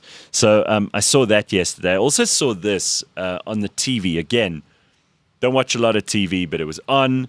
Walked past it, and I saw there's a judge and a bunch of her co-accused, some of whom are pastors or whatever. We were talking about this earlier. Leigh-Ann mentioned Murutis. But this judge, former High Court judge, and these fellow co-accused were all sitting in the dock in court, I noticed something. Tell me if you noticed something about all these accused people in this picture. What do you notice? Mostly retarded, I would say. You'd say retarded. Flex, do you notice something? Masks, right. Well, that would be the retardation. So this is not taken during March 2020, all right? This is taken now, this week. I find it bizarre. There's the judge sitting in the middle, just behind that microphone. A couple right of them are asleep. No, just hiding their faces. But No, the masks. That oak in the back left's having a sleep. Oh, the he's guy, having the a guy sleep. in the You're middle's right. definitely Okay. sleeping. Okay, yeah, probably. Anyway, I do find this curious, and I thought, well, we should get the finest minds of Ben and Flex this morning because James has stormed out. James is going to go find a new football team. Yeah. What is it that makes these people suddenly need masks again? Well, I'll tell you what it is. Shame. So it's either shame or victimness. So it's like It's a bit of both, If I yeah. can show that I'm a victim, you can be lenient on me. But this is it. I'm trying to get into the heads of people who would put a mask on when they've been found with their hands in the till. Because that's basically what's happened here, is it's fraud and corruption and all kinds of other things. So if you are discovered being a bad person, do you also suddenly discover that you need a mask again? Well, it's like the Shabir Sheikh kind of thing, right? Yeah, you suddenly can't... Suddenly very... you're sorry, sick. I'm unwell. Very I'm sick. You're going to die soon. Yeah, I got to get into a wheelchair, put my arm in a sling or some shit. Yes, It's I've like, noticed... please, pity me, pity me. I saw this happen with, I think it was Nosiviwe Mapisangakula. When she was minister, she would dress, to the nines. She'd be wearing big hats and jewelry. And as soon as she ended up in the dock, suddenly it's like jerseys and, Poor me. balaclava, Downtrodden. a beret or a what do you call those? A beanie. She's like, suddenly no makeup. There's something weird about what happens when people are discovered to be bad and they then play on the sympathy card. And I got to ask, sympathy from who? Like, who's dumb enough to give sympathy to people because they're wearing a mask or because they've dressed down? You have to be absolutely desperate. stupid to fall for that ploy. Do you have to be stupid? But I mean, they That's just like the witch with the apple. And she's caught you 3 times, but you still go, I really want that apple. This one will be better. Yeah. Yo, it's desperation as well, I guess. Everyone's sitting there right now That's just... because they haven't got any compelling evidence against the allegations, I guess. Yeah. So wear a mask, look downtrodden, Yeah. fall asleep, maybe poo yourself a bit. They've run out of options, obviously. But I have to ask about the people who fall for it because they're even dumber and much worse. There's something even worse than that I wanted your opinion on. I don't know anything about this show. I don't know if it's a musical or a movie or whatever. But on my Instagram feed, I am seeing a lot of people taking the piss out of Ariana Grande and that chick from Wicked. They're both on Wicked. They I'm going to be useless for this. Okay. But I don't know anything about this, but I was hoping this morning maybe someone in the audience can help us figure this out. Here is a graphic, a cartoon. There was on my Instagram feed. So the left is Ariana Grande. The other one is a girl called Cynthia Erivo. They both play witches in the movie/musical Wicked. But they're doing all these weird press interviews where, first of all, the two of them look terribly thin and emaciated. Not healthy at all. We often have a go on this show. You can take that picture down. It's putting me off my my train of thought. It's so revolting. We often, on this show, rightly have a go at fat people. Yeah, because it's disgusting and you should because have... we care about them. You should have pride. Well, that too. But you should have pride in yourself and you should be sorting yourself out and doing what you can to remedy that. Now, as much as that is fair, and I will stand by my attacks on fat people over the years, it is also important that we don't allow people to look like... See if you can find the latest pictures of Ariana Grande and this girl. Because I have to tell you, there is such a thing as too thin. Of course there is, yeah. And those women look like they're starving themselves. They do not look healthy. different kind sunken of, eyes, cheekbones protruding. You know what Leigh-Ann said about being malnourished? I think, unfortunately, what you said is what everyone thinks. It's the kid in Somalia with flies all over them. Yeah. Malnutrition is such a widespread issue. And the fat people are not getting the right nutrients, but they're getting bulk in something that's useless for satiation and just general pleasure. Chocolates. And then the other side of it is just getting nothing in. Yeah. Because it's such a... They're both Yeah. catastrophic. I really think that, and I don't know what's going on. These interviews that they do are very weird. Look at those two. That's Ariana better Grande. picture. That is Ariana Grande. Doesn't she look terrible? She looks like a different person. She used to be one of the prettiest girls in the world. I She can't looks like say a- that about Cynthia Erivo. She terrifies the fucking hell out of me. She Got looks that like nose a- ring. I mean, she looks like a real life witch. Wow. You know. But Ariana Grande, from going really beautiful, she now looks like a weird Asian wax model of her previous self. Yeah, there's something going on in Hollywood. I mean, we spoke about the guys the other day and how they're all going for this plastic surgery that they shouldn't. And Like that they it don't always need. it always sounds like so. Ugh, who are you guys to like comment on women's like appearances, blah blah blah. But that's not healthy. No, it's terrible. There's nothing happy That's why about I brought it that. up. Exactly. It's just And you I know that's not cannot- happy. I cannot tell you a thing about Wicked. I don't know anything about the personalities of either of these women. I remember when Ariana Grande was a singer, pop singer.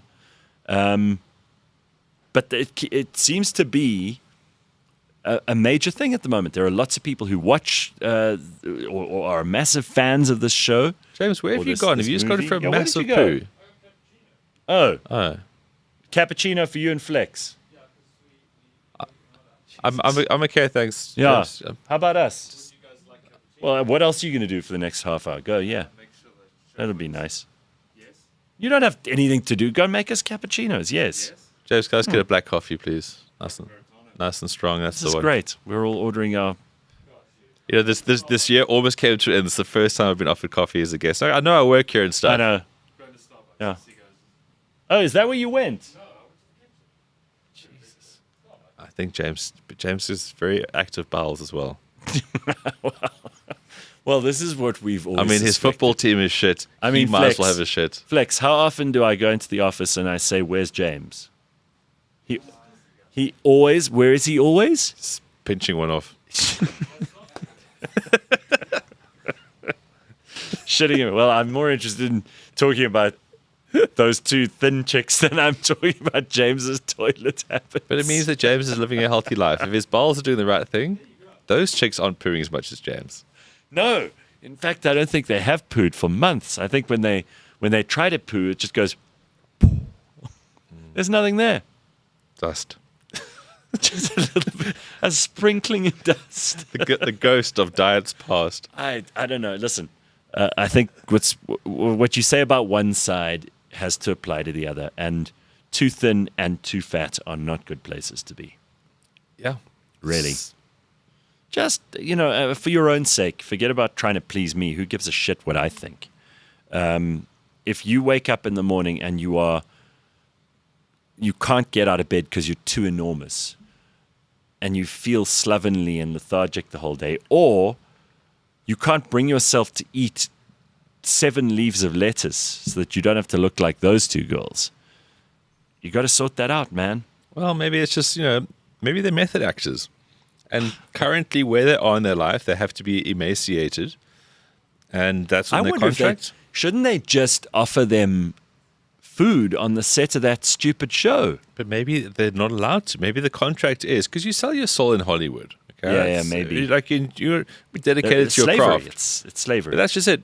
For all these interviews and stuff, if she looked pretty and wholesome and nobody would believe whatever this character or this thing that she's selling. So maybe she has to look like that and it's actually contracted. Slippery Pickle says, I had a dream last night where Ariana Grande ate Lizzo, but didn't put on any weight and continued eating fat celebrities. Can anyone interpret that for me? That you had that dream is just so bizarre. Shows you how much these things that we're not even paying attention to get filtered through to us anyway, thanks to the phones and, all the things that are going on around us. And then they just... That's it. We're so wired on things. Wild horses could not drag me to try and find out more about either of those women in Wicked. But it's still in my realm of consciousness, despite my best intentions to ignore it. I'm not trying to sound ignorant here, but is Wicked a stage play or is it a TV show adapted into a stage play? Ben, I don't know. Okay. I have no answers. I'm pretty sure you can go to New York Maybe and watch we should Wicked. ask the heir to Barry Wronger. James. Really? Flex. Flex, a big theatre guy. Is he? Yeah, he loves the Sorry. ballet, the opera. Sorry, Flex, didn't know Loves about a you. musical. Can you tell us what Wicked is? I knew that was going to be your answer. Please, I don't think Flex gives a shit about Wicked either. Do we not have a microphone in that booth anymore? No, there is a mic. We just can't hear it. The audience can. Okay, brilliant.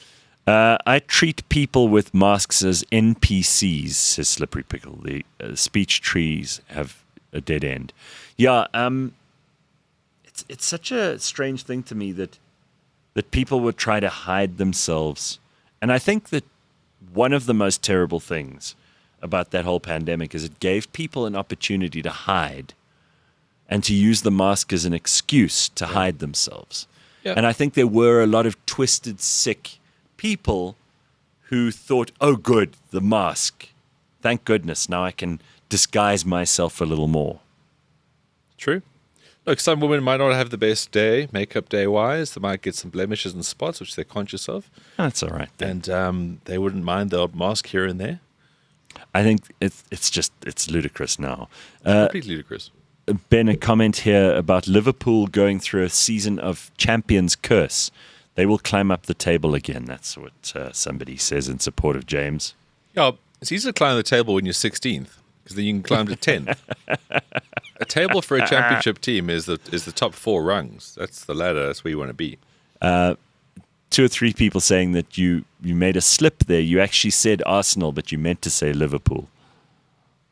Sorry. In the sport. People pay attention, Ben. No, it's good in the mess. Yeah. And I do mess things up from time to time. Sure. I saw the George Michael one where this is where Arnold starts singing, but it's George Michael. And then as soon as his face comes up, you see that it is actually Arnold. Have you heard Last Christmas yet in the shops? Not yet, but Okay, well, Black Friday today. It's a banger. Yeah, this is the day. After Black Friday, we can, because it's like Americans have Thanksgiving. Yeah. There's the Black Friday disaster, and then it's my birthday, and then we can go Christmas. It's your birthday next week. Next Tuesday. Fantastic. Any plans? How do you celebrate a birthday now, Ben? This will be the worst answer, but I can't lie. I'm not a fan of birthdays, to be honest with you. It's such a weird day for me.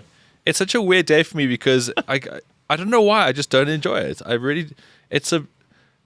To Hanan's point, maybe somehow my child inside of me has such massive expectations, but a birthday's not the biggest thing. It really isn't. So my inner child is like, yay, birthday. And then my adult's like, yeah, okay, but now what though? Yeah. But I do, in my own way, just enjoy because it's the time of year. And for me... Well, you are buying yourself these nice Black Friday presents for your... Oh, that's work, though. But the thing about my birthday, and again, this is going to sound like a shit answer, it's like, I like my birthday because it's a time of year when everyone's happy. Because December, when it starts, it's great. My birthday is 2nd December. It's the start of everyone being happy. So it's not so much... it's not so much about me, but the way I'd like to celebrate my birthday, I'm getting to do this year, is to go to the Nedbank Golf Challenge. Because the tournament's the exact same age as me. That's cool. 1981, first weekend of December. That's it. Right. So I'm getting to do that. And that to me cool. is very cool. So I'm super happy going Friday and Saturday. Yeah. So I'm doing exactly what I want to do. That's superb. At a time where everything is going so well. All my sports teams are doing great. That's already a gift for me. This could actually be the happiest birthday ever. Oh, well, there you see? That's just... It could be. How perfect. That is... Like you were saying, South African sports on top at the moment. Clearly, Ben's best week ever is coming. Gareth, it's all coming together right now. Hey? I'm even starting like a well-timed fuck. Yes, that would also be where coming everyone together. comes together like a well-timed fuck. That's how I'm you even know. making my own kombucha at the moment, and it's good. I saw. All right, have you got that picture of Ben's kombucha? That's what I'm saying. It's all First coming of all, how do together you right make now. this? Just tell me. Okay. Just like we're confused about Wicked, I don't know anything about kombucha. The difference is Ben can explain it to us. So what is it? What do you do it for? And how do you make your own? So my parents were here last week, and my mum gave me this thing, which is basically a kombucha Scooby, whatever it is. And it's like this living organism. It looks like a really big snail, basically. It's not the prettiest thing. You put this at the bottom of a jar, and what you do is you brew up, basically use 4 tea bags. It could be green tea, it could be rooibos tea, whatever. If you keep scrunching your face up like that, it's going to hurt you. Just let me finish. I am horrified that there's some animal at the bottom of a jar.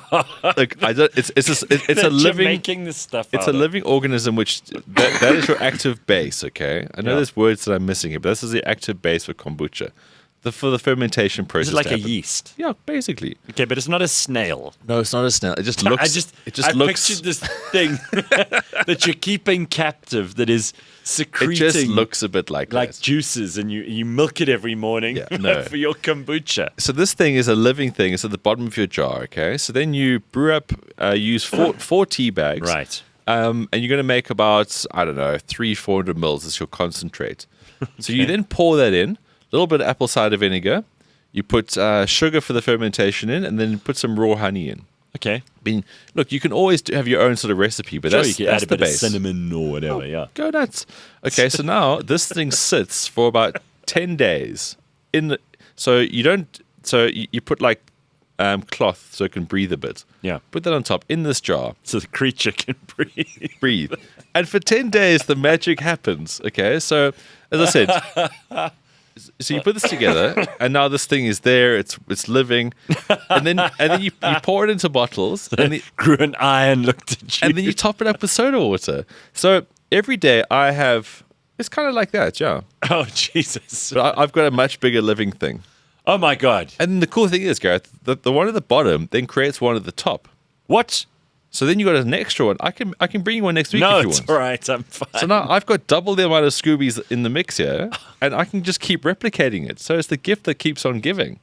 I can go into a production plant in about a month's time. People are worried about AI wiping us out. I'm worried about what you're growing in your fucking kitchen. So this is it, okay? So 10 days later, I've now got double Scooby. I take that one out. Now I can give it to someone else. Did you just give it a name, or is that That's what it's actually called? That's what it's called.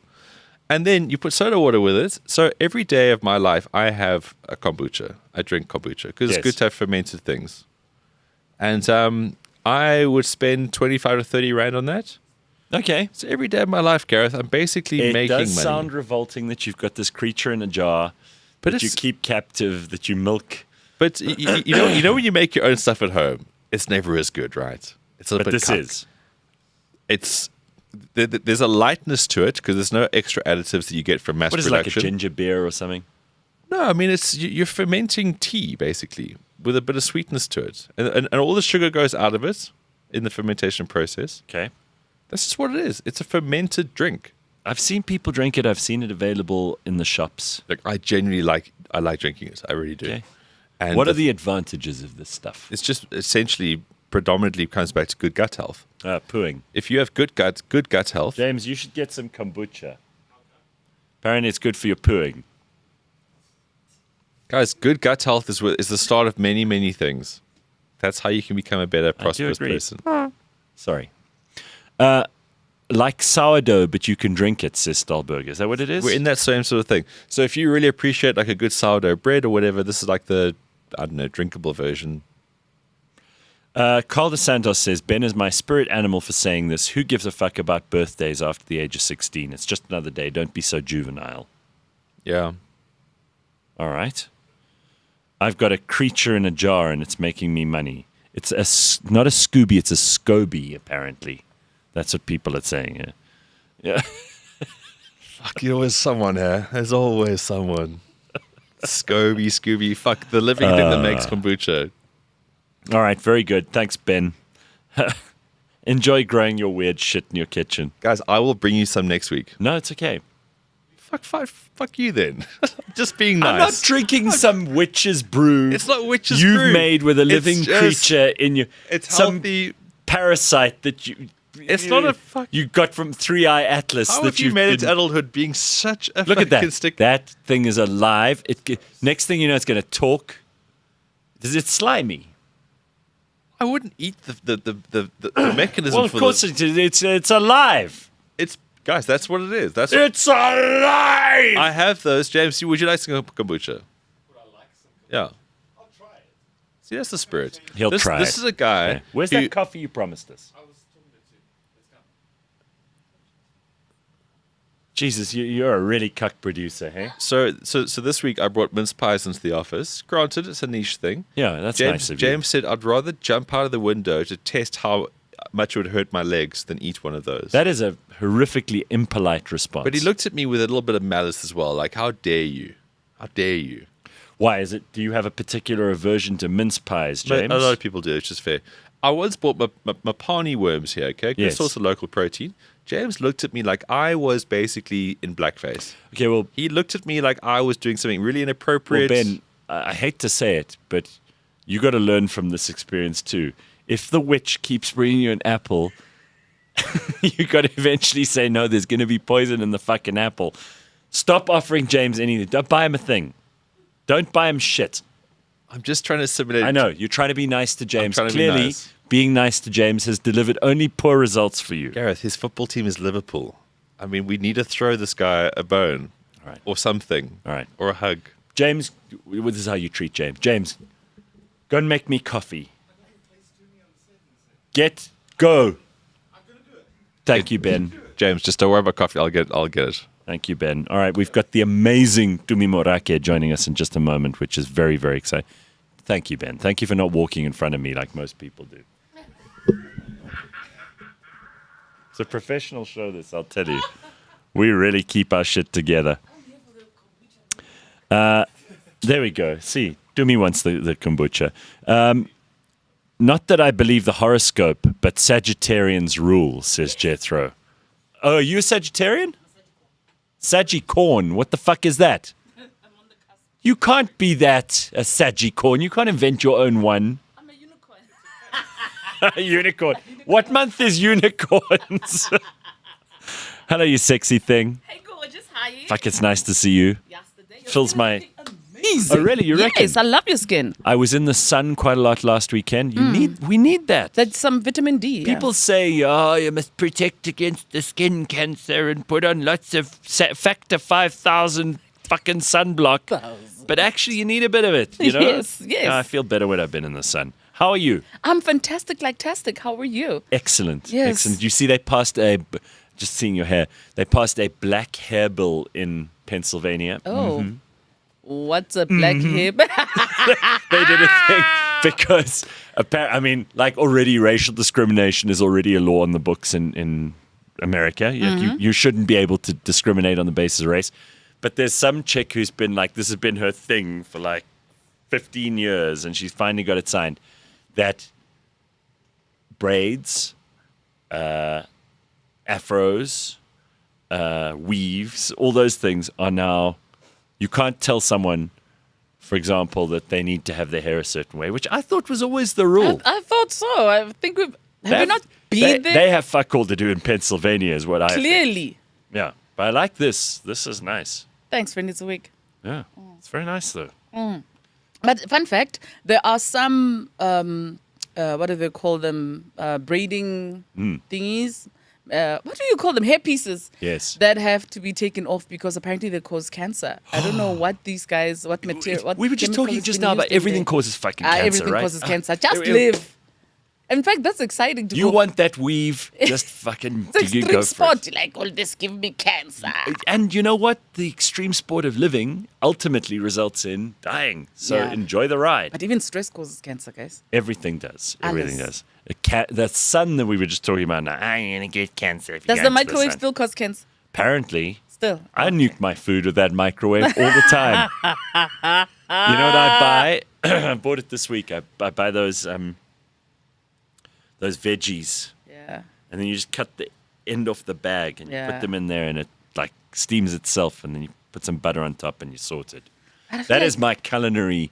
By the way, I'm a very skilled cook and chef. You know that. Yes, I do. I can cook maybe 5 things, but I do them really well. I promise. What's news? I actually have no news. I just did a show now at Empress. That was fun. I just finished shooting a film. I don't know if I'm allowed to talk about it, but it's Ooh. very exciting. It's big. And You have done some you've done some amazing movies already. Oh, thank you. Well, Yeah. I know you're a proper critic, so if you're saying they were amazing, geez. And I'm not just saying that because I'm your friend either. I mean, like successful. Yes, I have. Right? I have. Do you know I'm in a video game as well? No, Yes. that's cool. Yeah. What? How Like- does this work? So it's called Relooted, and it's so dope. Like, it's based on all these artifacts from all over Africa that were taken by colonizers. Yeah. To the British And Museum and all so of on. those. Yeah. So the aim of the game is to steal back all of these artifacts. It's been fun watching some of the. This may finally be the thing that your kids will go, wow, mom is cool. Yeah, Because actually, they don't care about your comedy career. They're just Yes, used to that. yes. They don't care about movies. They're like, ugh. My son's put it on his wish list because it's on Steam, it's on Xbox, Oh, yeah? it's on. There's another thing. Yeah, so it's all over, and so he's put it on his wish list. But also Are the you the exciting main thing about character? it, you play with me the whole time. I'm the muscle in the game. How awesome. So yeah, So you do the... yeah. So the cool thing about it as well is it's a huge South African game that's proper making waves all over the world. Like they got award. They've been awarded at there was a Sydney festival. They fantastic. got awarded. There was one in the States. Like they're really, really doing well. I think they won one locally as well at the Fagugez festival, which also is a coming together of all these gamers. So how It's do you really dope. feel about the character that they've made? I loved it because her muscles are like made of titanium, and she Oh, like that's awesome. whatever you want. She's there. I remember doing the voiceover, having to go. And I was like, oh, I like this. That's very cool. Oh, look at this. Service with a smile. Have you met my servant, James? Threatening to you bench met press him? people. He's wonderful. He makes the best coffee. You think so? I got here early for his coffee. Thanks, James. This is very good. Also, I'm kissing up to him because I was like, even me, I want to be a female Gareth. Give me a show. He shot himself last night. He said, send me a screenshot that you'd accepted the calendar Yeah. invite And then for declined the show. it. And then 5 seconds later, you declined it. He was like, oh, what are we going to do? That's why he even said to me this morning, I hope Tumi arrives. I'm like, nah, she's a professional. I was laughing at him because I'm like, bruh, I asked for the calendar invite purely so I can remember. And so you can decline. Yeah, so I can Or decline. are you ever mean-spirited and petty like that, that you will make people do things?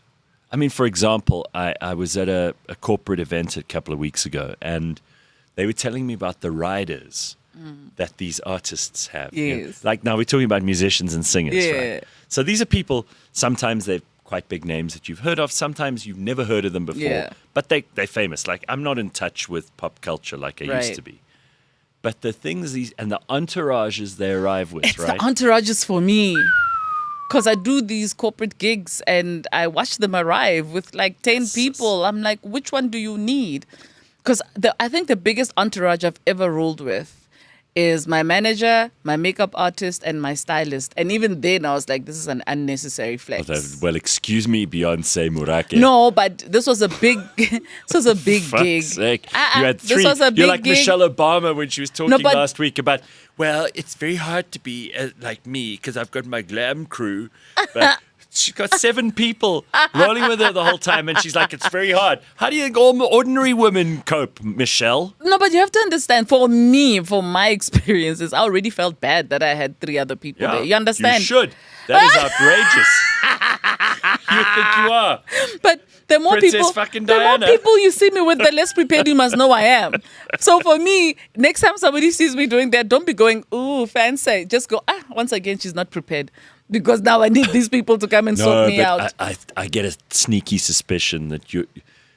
I remember those days when you would have to drive to your own gig Yeah. and drive home afterwards and fill up with petrol on the way home. You've just done this stellar gig. You've like sold out Yes. at the biggest venue. 10,000 people there. Do me. We Then you love must humble yourself And up. then you're like, full 95, please. You want to talk about what will really humble you? Yeah. I remember one of my kids, there was still a baby. I think it was Lesedi. Yeah. And he was very sick, and I needed to give them a poo sample. So when we were at the doctor's, nappy was still just pee, and they were like, okay, as soon as he poops, we need you to put this in a container and bring it. I had a gig the following morning. So now I finally got that sample of poo in the morning. And I traveled to my gig with poo in my bag. Oh, that's revolting. I was just like, it's baby poo. It's not that bad, but it's still poo. So now I'm at the gig and I'm working with Celeste and Dooley. That was actually one of the first gigs we did together. So at lunchtime I go, I need to sneak off. I need to go to a lab. So she's like, blood test, what? I'm like, no, I need to go drop off my child's poo. And she's like baby shit. I'm like, What yes. are you umtagat? Yeah, I'm tagataring with poo. So I had to drop off my kids' shit at the lab. And I was like, this is humbling. This one day I will tell my child, I had to run around with your shit. So don't give me shit. You know what I mean? Because now they're teens, they're preteens, and they're forgetting themselves. Yeah, you should have kept that sample. Ew. Getting it was hard enough. Never forget the sacrifices your mother's made. You have to understand, I wasn't one of those moms who checked the nappy because I was like, ugh, now having to collect. Listen, I got to tell you, it's quite something when you discover what someone's real strength in the world is. Right. James, you should work as a barista. Nah. I'm going to give you the next month or so to think very seriously about whether you want to carry on doing this job or whether you'd like to prefer to go and work. I don't know. What's a nice coffee shop? A friend of mine just opened one up in Pretoria. You can go work for him. You're good at this. No, but you could be a boutique offering. A barista, producer, barista. Café Le Germs. Come on. Help us come up with something. Help us come up with a name. Remember, people can't hear you. The barista of the year at Starbucks. Yeah, we interviewed some dude. Yeah. Oh, really? Was he beyond making the coffee? Was it because he got the names right? Because they rename us these guys. They never get the names right. The Starbucks, Never. but that's a thing in America too. Is you go to the Starbucks and you can't wait to see what they write on there. And when you've got a name that isn't English American, they are bound to fuck it up. Yes, I've been many things. Ooh, speaking of names, I've got my list of Kak Afrikaans names, right? I've told you about this. I have. Like, whenever I find a really shitty Afrikaans name, I found one. Like a combination of how many people in that name? Please, look at how long this list is. Just look here. Oh, my gosh. It goes on and on. This is like collecting and on stamps, and on. but for names. I love it. So if anyone finds them, from this show, you got to share them with me. So I found Loezytha. Luzita. So now I'm trying to figure out How would the they write parents. that at Starbucks? Luzita. How would they write that? Luzita. Luzita. Luzita. I think the best time, just as an aside, at Starbucks where they got a name right, I went with my friend Retini and she wrote Yas Queen. Oh, Yas Queen. The comments, they're like, Yas Queen. We're like, yes. Yo, Joe's, say it to me again. Luzita. Luzita. That's a cuck name. I'm trying to mix. So it sounds to me, because they do the whole your father's name, your mother's name. Them together. But now imagine if your mom's name is a smash, your dad's name is a smash, then you're a double smash. It's a proper smash. Luzita. Like I'm trying to count how many Louise, people are in there. Adriana. Is it L-U? Yeah.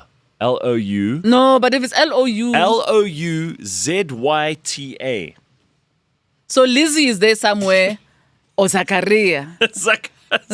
Zita. Ta. Tandi. Yeah. Tandega. Tobe. Buata. No, not Buata. Can't be. That's a surname. Yesterday. They might have used Buata. How's Grazena? G-R-A-Z-Y-N-A. Y-N-A.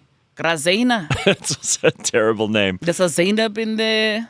By the way, all of these names, Grazena. I don't just add a name of people because they make them up. Yeah. But these are all, they find them on estate agent boards, Grazena. letterheads, business cards, advertising. So these are real people's names. Man, you can't have love in your heart for your child if you call them Grazena. Well, it's an interesting sound, Grazena. But it's not a nice name for a girl, hey? You become a hip hop star. No, it sounds like the villain in a movie. Evil Aunt Grazena. Oh my gosh, it is giving that. Oh my gosh. What are you doing in my attic? Versus Grazena. Yeah, it sounds like a villain. King Kong versus Grazina. Godzilla, Grazina. It works. I like it. I like it. Oh my God. All right. So last time you were on the show, we spoke about drinking. Yes, Do you remember that? we did. It went viral. Yeah. What You do had we a lot to say say. about I don't know. drinking? Just South Africans. This is what we do for fun. I've noticed that we don't know how to have fun unless we're drinking. Yes. We don't. And I've given up on the idea of giving up because I only drink on weekends. Okay. So and even then I don't drink on all weekends. Like last weekend I didn't drink. I got to tell you, like drinking is, and I thought about this too. Yeah. All of our ancestors, right? All of them, no matter where in the world you're from, Yes. they couldn't just drink the water Yes. because sometimes the water was poisoned.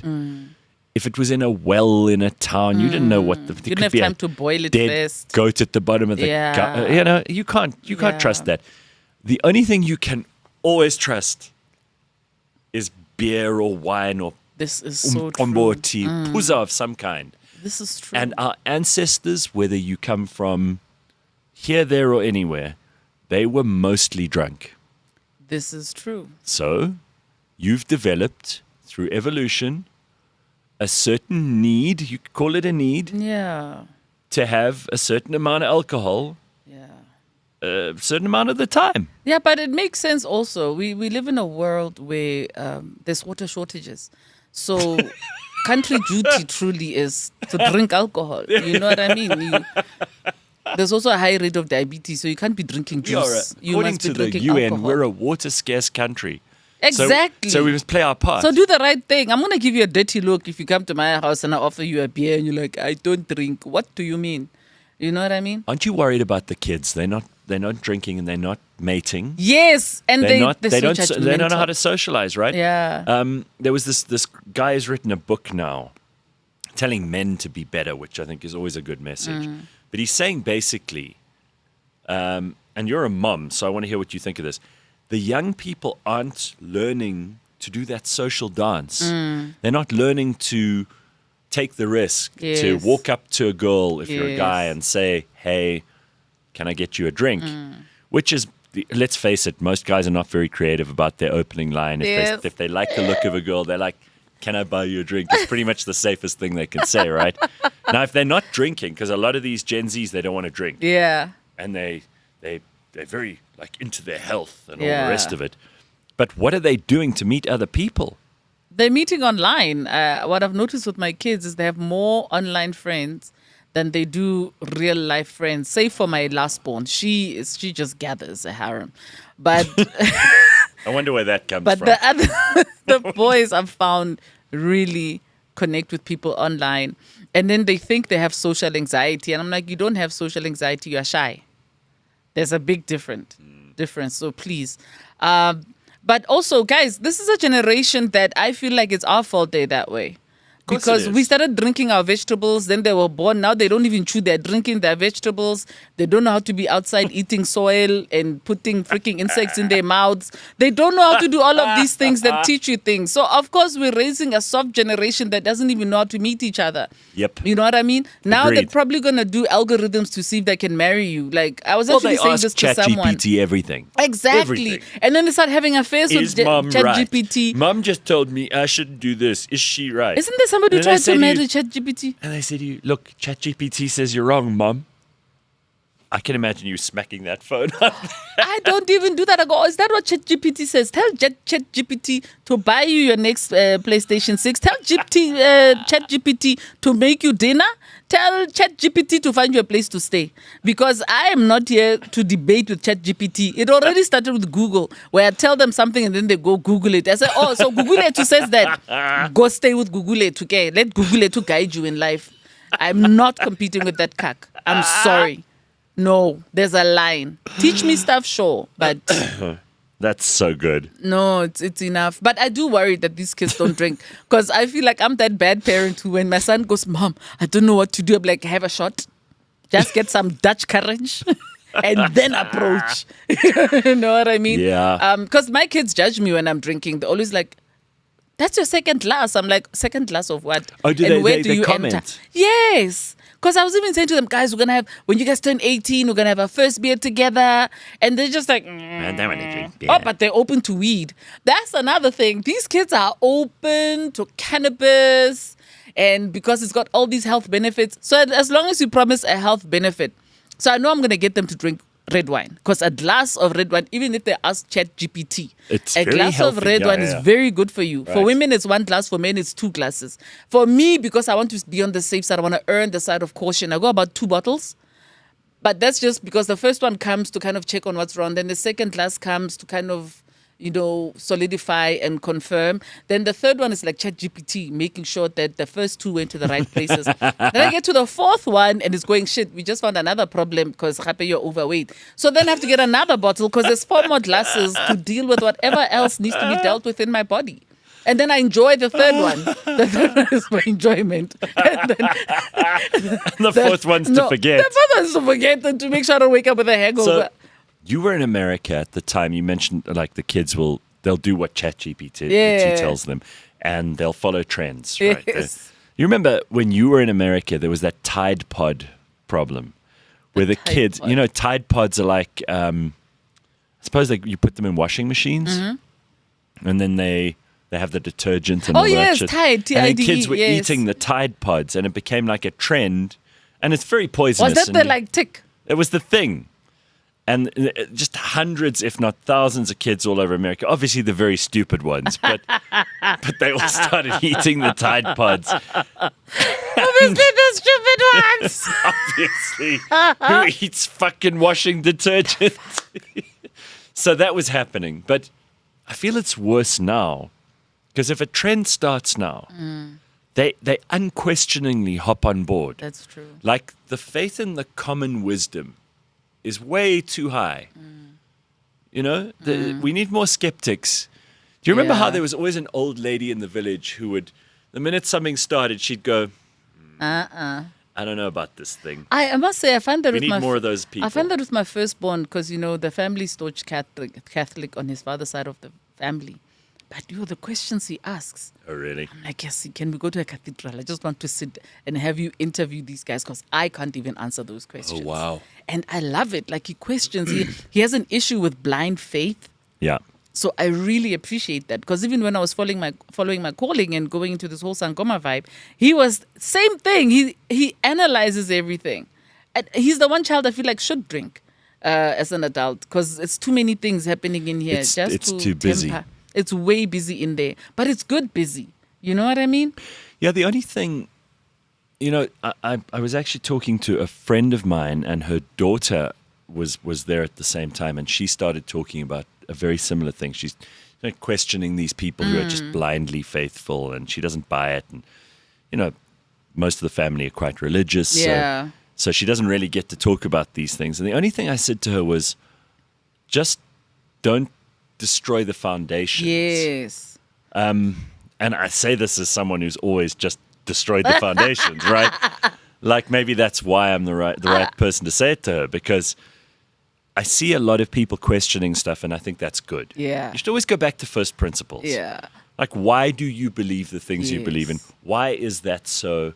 How do you know this? How do you actually know that that's true? I always say to him, the reason we have so many religions and they end up clashing is because we don't know what the function of that religion is when you look at when it started and all of that. But I feel like they all had a function in whatever era they started, in whatever society they started. So I would say to them, like, have faith. I just want what I would wish for you is that you believe in a higher being, so that you think of something outside of just yourself. Excellent. And Can't also, better that. I'm not going to tell you who to believe in or what to believe in, but your respect for humanity matters.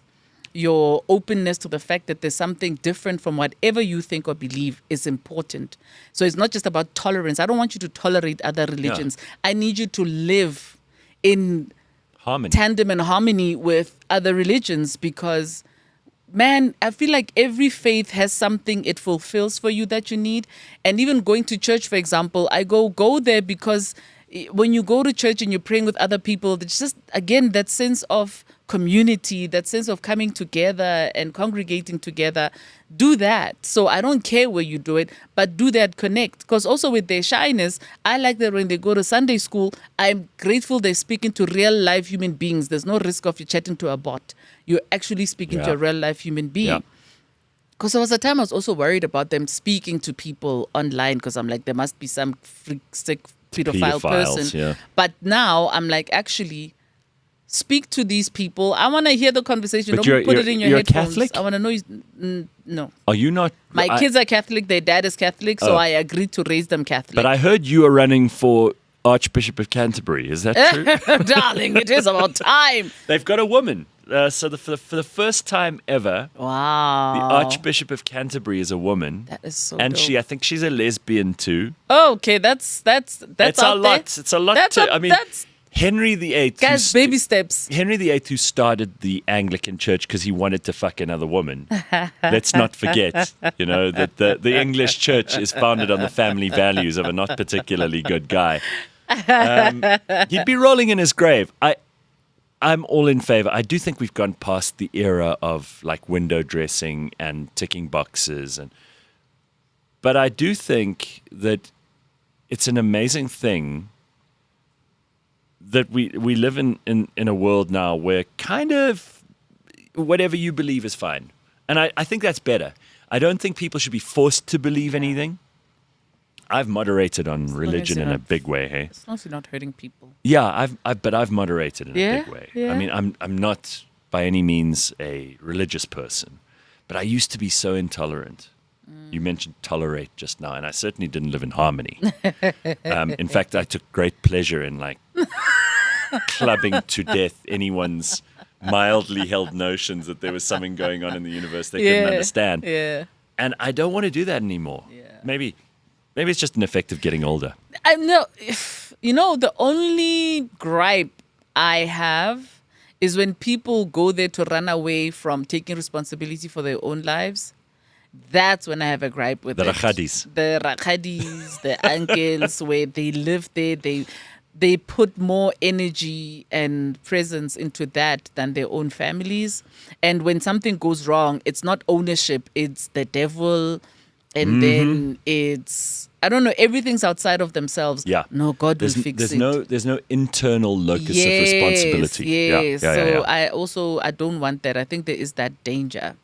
That's another thing that's driven me to drink. What other people not taking responsibility? No, when you've been in those spaces where you're where you go to an elder and you need them. You need them to talk to you, and they're sending you to church and they're telling you to pray more about it. Of course, I prayed about it, but I would like to hear somebody who has lived experience be there for me. Don't just send me to Jehovah. He has a lot on his plate. You don't know how many people He's building universes. sending him, please call Sure. me every day. So I'm coming to you as my elder, and that's been disappointing. So I don't know.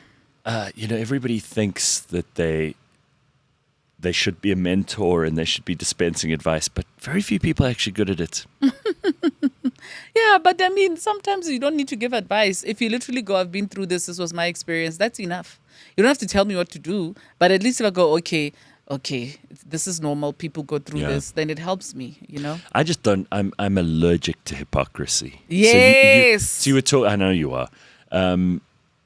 That's definitely one of the reasons we get along so well. But you were saying earlier those Rakhadis, they wear the hats and they dress up. Yeah. And this, by the way, is across the world in almost every culture. There are those ladies who they do the right thing and they want everyone to know that they're upstanding citizens and that they are morally upright. Oh. But Yay. the things they say about other people. See, that's they the kind. can break you. And that's the kind of hypocrisy I really don't like, is the moment people get a little self-righteous Just and they forget that they live in a glass house and they start throwing stones at everyone else. I just don't like.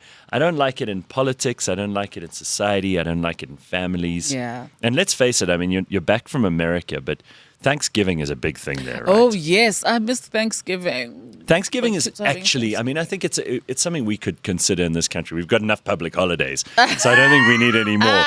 But also, maybe, it's so specific. maybe we could make one of those days a day where people just spend 2 seconds reflecting on what they're grateful for, because that's what Thanksgiving is meant to be. Forget about all the history. Maybe we should about do the that. pilgrims and the. Maybe we should do that with the Day of Reconciliation. Make Maybe. that one of the aims of that day. Because obviously we spend quite a lot of time in this country thinking about our history and how we come from this very fractured past and there's so much pain and there's so many people who were trying to inflict pain on other people. And, we can go into that. But eventually you do have to move forward. Yeah. And the best way to move forward from anything, you were talking about like asking elders for advice. The people who are cleverer than me, when I've asked them, they say the best way to move forward from anything is to focus on what's next. Yeah. And to be grateful for what you do have. Yeah. And I just think that there's something beautiful about the idea of Thanksgiving as something that you do as a ritual. Because we don't do it enough. No, we you see don't. people with like attitude of gratitude in their profile picture with like unicorns and rainbows and shit. But deep down they're a mean person, right? And I do think you need to spend a couple of minutes every day just going, you know what, I'm happy, I'm healthy, I am surrounded by people who I love and who love me. I have an artistic ability, a craft, a skill. I can add value at the workplace. I whatever it is that you can be grateful for. Also, because it's so easy to be negative as a South African. I wish we could have a day where we go, okay, this is what we're getting right. Because I think that'll give us the energy to push forward even more. And thanks to retrovirals, also HIV, negative instead of positive. Right. Like, please. Where's HIV? The PR for that Hey, it's person. just gone. Ever since COVID, whoever was doing PR for AIDS were like, the Give up. challenge. They've I'm given up. done.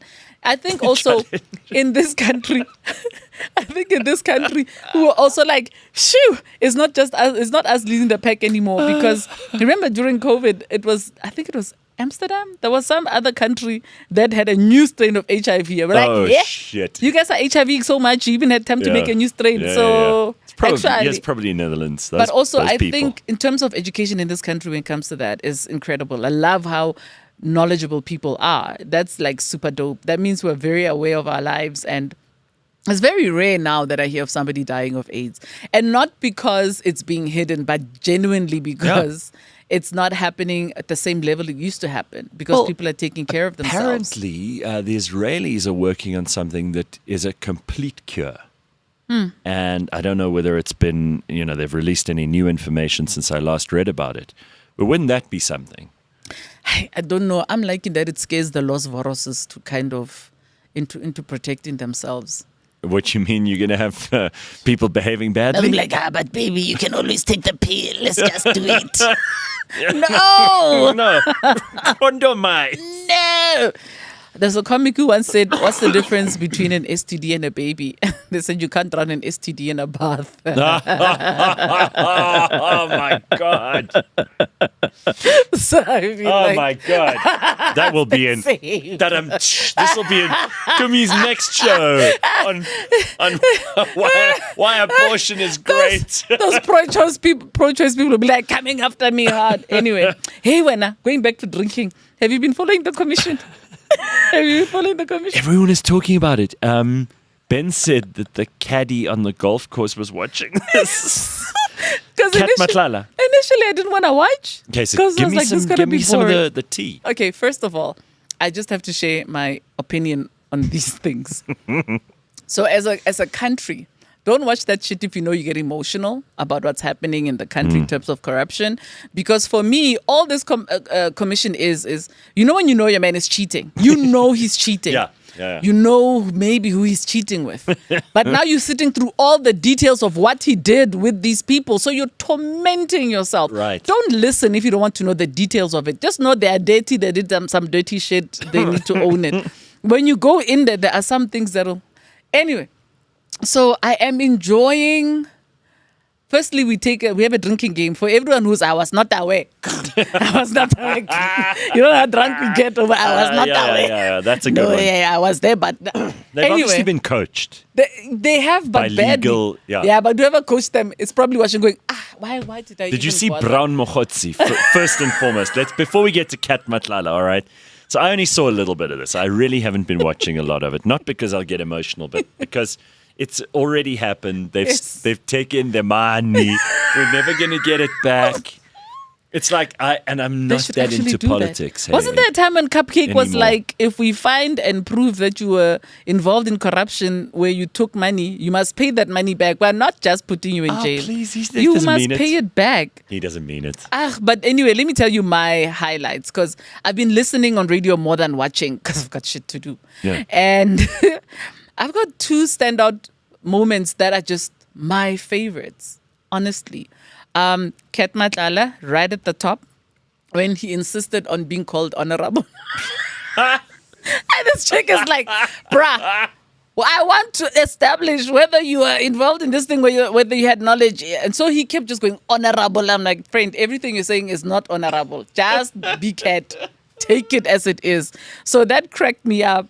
They say, so that's what killed me about him. I was just like, yeah. And then when he said, I was not involved in the with any drug, what did he say? What are they called? Drug cartels. I'm not involved in drugs. Yeah, my friends are involved, but I don't judge. Yeah, my friends sell drugs. I don't judge. Said like a proper crook. I'm like, listen to yourself. Yeah. You are saying you are not involved in any drug cartels. Your friends sell drugs, but you don't judge. Yeah. You are basically admitting to knowing that this is happening. Sure. And in your position, just sitting back and going, my friend, I don't judge. It's your side hustle. The fuck is wrong with you? You can't say like, yeah, okay, you're right, Matlala. Isn't it wild? Like you and I, we have been working in this business for like 25 years or whatever. We've never made Kat Matlala or Brown Mokhotsi money. No. Because, and they're not cleverer than us. You can tell from the hearings, right? Don't you feel like a loser? Because these people have made more money than you. They've done half, not even half. They've done 1/100th of the work. I know. They've made all this cash, and they're fucking stupid. It's how I used to feel about the girls who go to Dubai. I'm like, do you know how many hours I have to spend at work to make what you make just from one pooping on your stomach? Like, anyway, that used to be me. My other favorite, just last one. Oh, yeah? General Sibia. Oh, yes. Did you pass or did you fail? Highlight.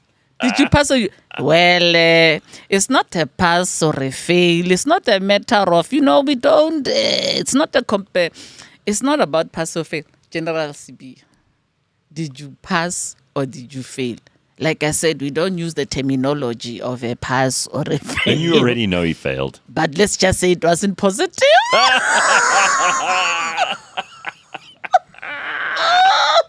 These people are not the best. We are not bringing our best people. It wasn't positive.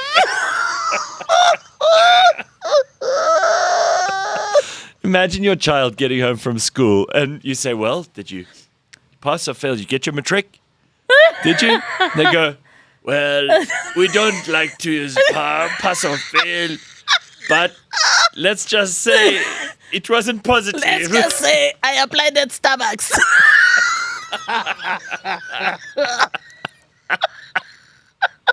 Oh, fuck, I love this country. I do love it. And I hate the fact that that there are all these crooks and they've stolen all this money, but I do, the entertainment value. That's too much. That's where they provide a little bit of value for money, let's be fair. I love, there was also a point where this woman from the DA was asking, so you guys are the stand-ins, there's 2 of you, you're standing in for the, I think it was the Minister of Police, and she says, walk me through your day.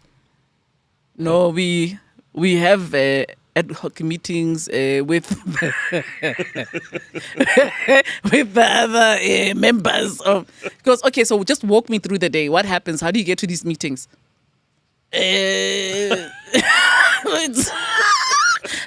have to await, of course, direction from... I'm like, just say you're getting paid to go and sit in an office and do fuck all. Because so they do nothing. No, this guy literally was saying we do fuck all. Like, My guy, you can't even say what you do on an average day. You get to the office, you sit on your computer, you catch up with, even say And catch these up are with important- emails. these are guys These that- are important people getting paid 10 times what we get paid.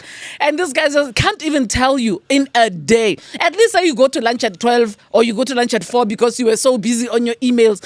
I'm waiting for a directive from my guy. My guy. Really? No. We are assigned. Hey, I'm like, my guy, can you be assigned to go home and just? Oh my God, no, I can't. But That's so great. Maybe I should watch this. you should. It gets. If you watch it and you enjoy it. Oh, no, I do. Like I was saying to someone, the innocent guys are so boring now. I don't care about the innocent You only want guys. the guilty The minute I hear I'm like, that one. I want that one. It's not yeah, well, I was there, but I was not aware. I'm like, no, my guy, you were there. Now, unless you were in another room. No, we went together. And So I knew. what I got was that Kat Matlala is a little bit pissed off he had to keep giving money to Becky Cale. Because Becky then didn't do anything. We're bribing you to do something. You're do just anything. enjoying the bribe. You've decided it's a gift. It's like when someone gets an influencer to they give them a free product, right? And then the influencer Doesn't. Shame. I feel bad for the people who have sent me stuff and they want me to post, and I'm like, unless we agreed, I'm not posting it. Thank you for the gift. But you know what Becky reminded me of? You know when we all get into trouble as friends, and then we're like, okay, guys, we all have to agree. We went there, we didn't do anything, and we don't know what happened to the cake. And then Becky goes, we enjoyed the cake. The cake arrived at 5. And then I was given a quarter of a portion. Nobody told me this is a stolen cake. So I was enjoying the cake. Now they're saying, no, we mustn't say no, but the cake was there to be enjoyed. Why let the cake go stale? We were there. Who was there? It wasn't policy, Sizwe. Like, what the fuck is wrong? I love that guy. Have you found respect for him? Because he's like, great. I did it. This is true. I will not deny. I know that guy. Yeah, he gave me. Why? Is he not supposed to give me? Why would you refuse a stay in a penthouse? It's nice. It's nice. I enjoyed. He's like, what's wrong with you people who don't take bribes? Because it's like, take the thing. It doesn't mean you have to do anything. There's no receipts. They can't come and publicly shame you. I gave him a bribe and he did nothing. Speaking of bribes, it's Black Friday. I'm just going to ask. Yeah. I just want to ask the traffic cops. It's Black Friday. Can we just kind of cook? Let's not a coke. Like, give us a discount. Because sometimes the bribes are high. It's Black Friday. Just It's say, getting very expensive. Give me chocolate, man. It doesn't have to be pinkies. Just the chocolate is Black Friday. Be nice. Like, So you want to see Metro Police specials for Black yes, Friday? I want to see Metro Police specials. This is a gap in the market I have not thought of. And if you want to generate some goodwill as the Yes. Metro Police, which you need, frankly, Yes. especially after G20 where you ruined all of our traffic behavior. Yesterday. So maybe this is a very good idea. Tumi Morake has come up with the best plan Yes. for the Metro Police. Give us Black Friday specials. Because they ignored my first suggestion before, Which was that? which was standardize the price. Because you guys are charging everything from 1.5 to just 100. Can we agree on a standard price so that I know what I'm in for? Because now I'm like, am I going to have to e-wallet you? Like, it's a lot. It's and a they lot. ignored you. No, they ignored me. No, it was still very random. At some point, I was like, arrest me. And they went, go. I was like, arrest me once because I know. But don't you sometimes get away with it because they recognize you? No, that's when you get more cack. Oh, really? Yes. That's when you get more cack. There's no, unless they have a crush on you because there's one who's like, hey, oh, it's you. Don't you want to come and drink tea? I want to drink tea with you. I'm like, let's drink tea. Baba Mxolisi, give me your phone number. And you'll never call it. No, never. Although sometimes I'm like, maybe, Maybe I can get him to go and erase my other fines there. Yeah, you never know. Could be worthwhile. But I don't want to be part of the problem, to be honest. I'm just joking, guys. I don't want to be a part of the problem. Hey, it's a reality. And, and I mean, that's why we don't live in Australia. yeah, what happens in Australia, my friend? You only follow the rules. Really? Oh, yes, you're right. I was in Perthfontein. And I remember trying to cross. Yeah, I mean, it may as well. So many South Africans. Yeah. So I was crossing the road, and so there's no cars. Yes, the robot is red for the pedestrians, but people are still stopped. So I'm trying to go, and this chick is like, no, wait. I'm like, friend, there's literally no car. Yeah, but if you cross, you're breaking the law. It's littering. I'm like, they follow every fucking rule. Everyone. It's wild. It's wild. I like Australia, though. I won't lie. What do you like about it? I enjoyed it. I don't know. When you leave the country and you get to climate that feels like yours, it's pretty dope. Yeah, that's cool. And it's probably the only country that's not on the continent where I've actually enjoyed the meat. But I suppose it was kangaroo. Maybe that's why. Oh, did you have kangaroo? I had kangaroo. Is it good? I felt like I was betraying Skippy. Remember Skippy? Yes, Skippy the bush kangaroo. Skippy the bush I felt bad. But it's incredible. Is it's it so as nice yummy. as beef? It's, oh my gosh, yes, but maybe even more juicy. And they do that because they're trying to reduce the carbon footprint because cows are so cucked for the environment because their farts are lethal. Ah, please, man. No, their farts You're never are going to lethal. stop me. They could fart the place. The whole country could fucking stink. And I'd still eat fucking meat. I do not care about your cow farts. The only reason I wouldn't live there is because now if I have to slaughter for the ancestors and I give them a kangaroo they're going to be like, oh, can you what? imagine? What? No. Which one is this one? What did we do to you? Why do you hate us so You much? bring us this monster. this evolutionary monster. This thing that doesn't, it jumps. It's got a long tail. It's fucking tiny. You'd little wake up paws and your in the bed is front. jumping because they're so mad. They're like, oh, you want to give us? Child in the Let's skip. pouch. The ancestors will never talk to you again. They will Like, ignore you. we're out. What? You couldn't get a decent animal. You had to make one up. Did you buy this from God's leftover shop? What the hell is this? I was even saying to my kids recently because, I've become allergic to certain things. You turn 40, you become allergic to stupid things. So I was saying Like to what? them, by the time they are ancestors, I think trying to make offerings for them is going to be a bitch because it's going to have to be gluten-free drinks. Yeah. And All it's of going to that. have to be ethically sourced. Mm-hmm. Like, you can't just, here's a cow, here's a alcohol, here's a traditional beer. No. It's going to have to In be. the old days, they would have made that traditional beer and they've thrown a lizard in or whatever the fuck they could find Now lying they're going to around. be partnering with kombucha. Here's Yeah, for sure. kombucha. Like, did you hear that disgusting shit Ben's growing in his kitchen? I heard. That's and you're that's into the good kombucha. stuff. Yeah.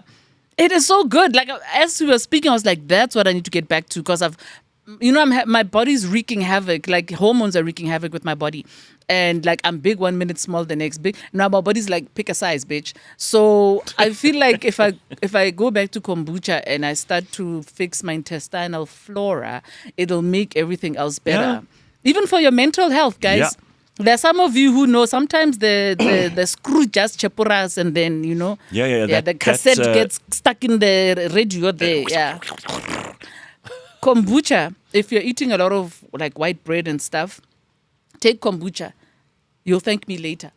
Start cleaning out what's happening in your stomach. You literally even mentally start feeling better because you I don't know what it is, but it's almost like your gut isn't pulling the rest of you down, if that makes sense. Okay, well then you know what I'll do is I'll send Ben an apology after the show and I'll say, yeah, I'll try your Yeah, kombucha. with the mother. Because when I buy kombucha, if I can see a little bit of the mother at the bottom, then I'm like, yeah, that's the one. That thing that grows. Yes. The creature. That's good stuff, bro. That is such the good stuff. creature. That thing. That In thing. fact, He says it separates into two. yeah. And then he takes and he makes more. We should write a sci-fi movie about that. That thing becomes a big thing and then And starts takes eating over the world. country. Yeah.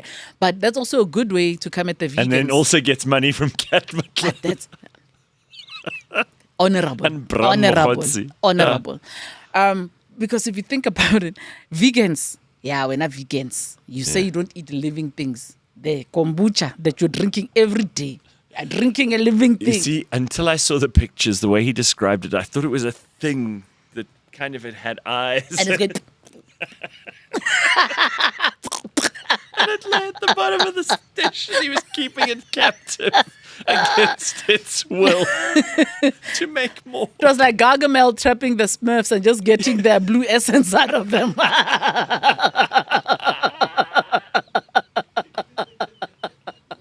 You know what I want? I want this badly. I want a set of Tumi Morake stickers on my WhatsApp of all your facial expressions.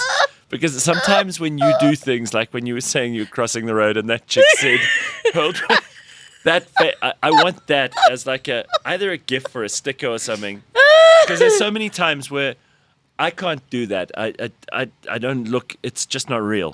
With you, it's so fucking natural. No, and I just want to say to people, that's what I'm saying. Actually, I've seen a few people have gifts of me, and it cracks me up and also offends me at the same time. Of course. Like, am I freaking joke to you? What was I just thinking about right now? Anything to plug? Because we're almost at the end of this. You said you just finished a show at Empress. I do want to ask, I know South Africans go to Bali a lot. Can somebody please bring me back Luwak coffee? Luwak, that's the one with that civet cat shits. Yeah. This is not cat shit, man. It's from the Luwak. What's wrong with you? Why don't we ask... But also, it's very special. Why don't we ask Barista James? Yeah, Barista, hook me up. Barista James? Do the people in general know how the Luwak coffee works? No, how does it work? So, there's this Luwak, ne? It's in the jungle, ne? And then when it poops, these guys come in, they steal the Luwak's poop, and then they remove all of the poop and they take out all the coffee beans because the Luwak's chow coffee beans, but they literally, their poop kind of sucks out all the bitterness from it. Or maybe it's the Luwak stomach, I don't know. So when they get that poop, it's coffee, but without that bite. It's incredible. It tastes so good. Like, I think that made me a coffee person. Can you imagine how confused these poor I know, it's like, I know, I just shat I here just shat and now it's gone. It's like a Leon Schuster movie. You know fuck that is gag he going on? loves where the guy's pooping in, in the thing and then the kids steal the poop and the guy's like, huh? That's the Luwaks. All the Luwaks are like... They're shitting themselves and then they don't know what to do. They're shitting themselves. Literally. And then they have a support group and then you where everybody's will trying to drink understand. that coffee It's that has been so through their good. digestive tract. It is so good. On a for real. It I hope is they wash so it good. properly though. No, but they do. I mean, maybe it's giving, it's giving somebody missed the spot. So that's your favorite coffee? That's my favorite Is coffee. it very Just expensive? plug me. Yes. Okay, so if there are any billionaires going to Bali anytime soon, Or any Dubai princesses. yeah, anybody really. She's not even going to be fussy. If she gets a coffee, she'll be your friend. And my plug is yes, we have a show at I think it's Empress Palace with Skumba and a few other comedians, and that's happening on the 13th of December. That's going to be fun. If you haven't seen me do comedy in a minute, come and That's hang fantastic. out. Yeah, and that's gonna don't be forget, she's now in a game called Reloot. cool. Relooted. Relooted. Yes, please check it out Relooted, on which- Steam, on Xbox, on There the we other one go. that I can't remember. Just if it I sells mean, games, I'm there. You've done it all. I You've done it truly all. feel like I have. And she has to put up with these Gen Z children. Bruh. Bruh. See, you even said that like Hey, that. blood. You've been called you speak blood. the skr. Yes, remember I went and translated for you the Oh, one yeah, time Amos, you played Amos, that guy. yeah. Yeah. No, me, I'm there. I don't have a choice. Otherwise, they'll be insulting me and I won't know. The only thing I'm not getting right yet is when they type in tongues, which my daughter does to me all the time. What? They type in tongues. I call it tongues because she will send me a message, but there'll be like 8 consonants, no spaces. No vowels, nothing. And that's a sentence. And then I go, what the hell does that mean? She goes, mom, it means maybe tomorrow we can go and do this. I'm like, bitch, I need words. Yeah. I need commas and full stops. We've all agreed. Hey, guys, you just because you're a new generation doesn't mean you can come up with a whole new. Like, humans have tried this. Language is a good thing. Yeah. Okay, let's not fuck it up. We're going back to telegrams and Morse code. It's only a matter of time hieroglyphs. until they, They're Just already wait. using more emoticons. The emojis, Yeah, yes, emojis. I love it. I love it. Eggplant plus peach equals droplets.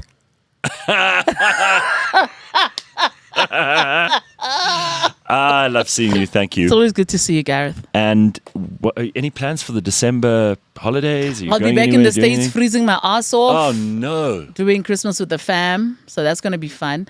Because last year they were here and it's very expensive to bring them here. So we'll all be in Atlanta. It's going to be fun. Okay. Yeah. All right, but then you'll have Lawrenceville. a snowy white Christmas. See, the thing about Atlanta is it's like Joburg, Doesn't where you're snow. like, give me that cold. It's cold. Give me a gift. And if you're lucky, you get snow. Mostly you get ice. Ugh. Yeah. All right, well, we'll miss you. I will But miss you are guys still here too. on the 13th for that show. Yes. Make sure you find out more by checking it out. Google it. Follow Tumi's social media. We'll put all the links in the description below. And have an awesome weekend, everybody. Bye. December is next. Tonight the music seems so loud. I wish that we could lose this crowd.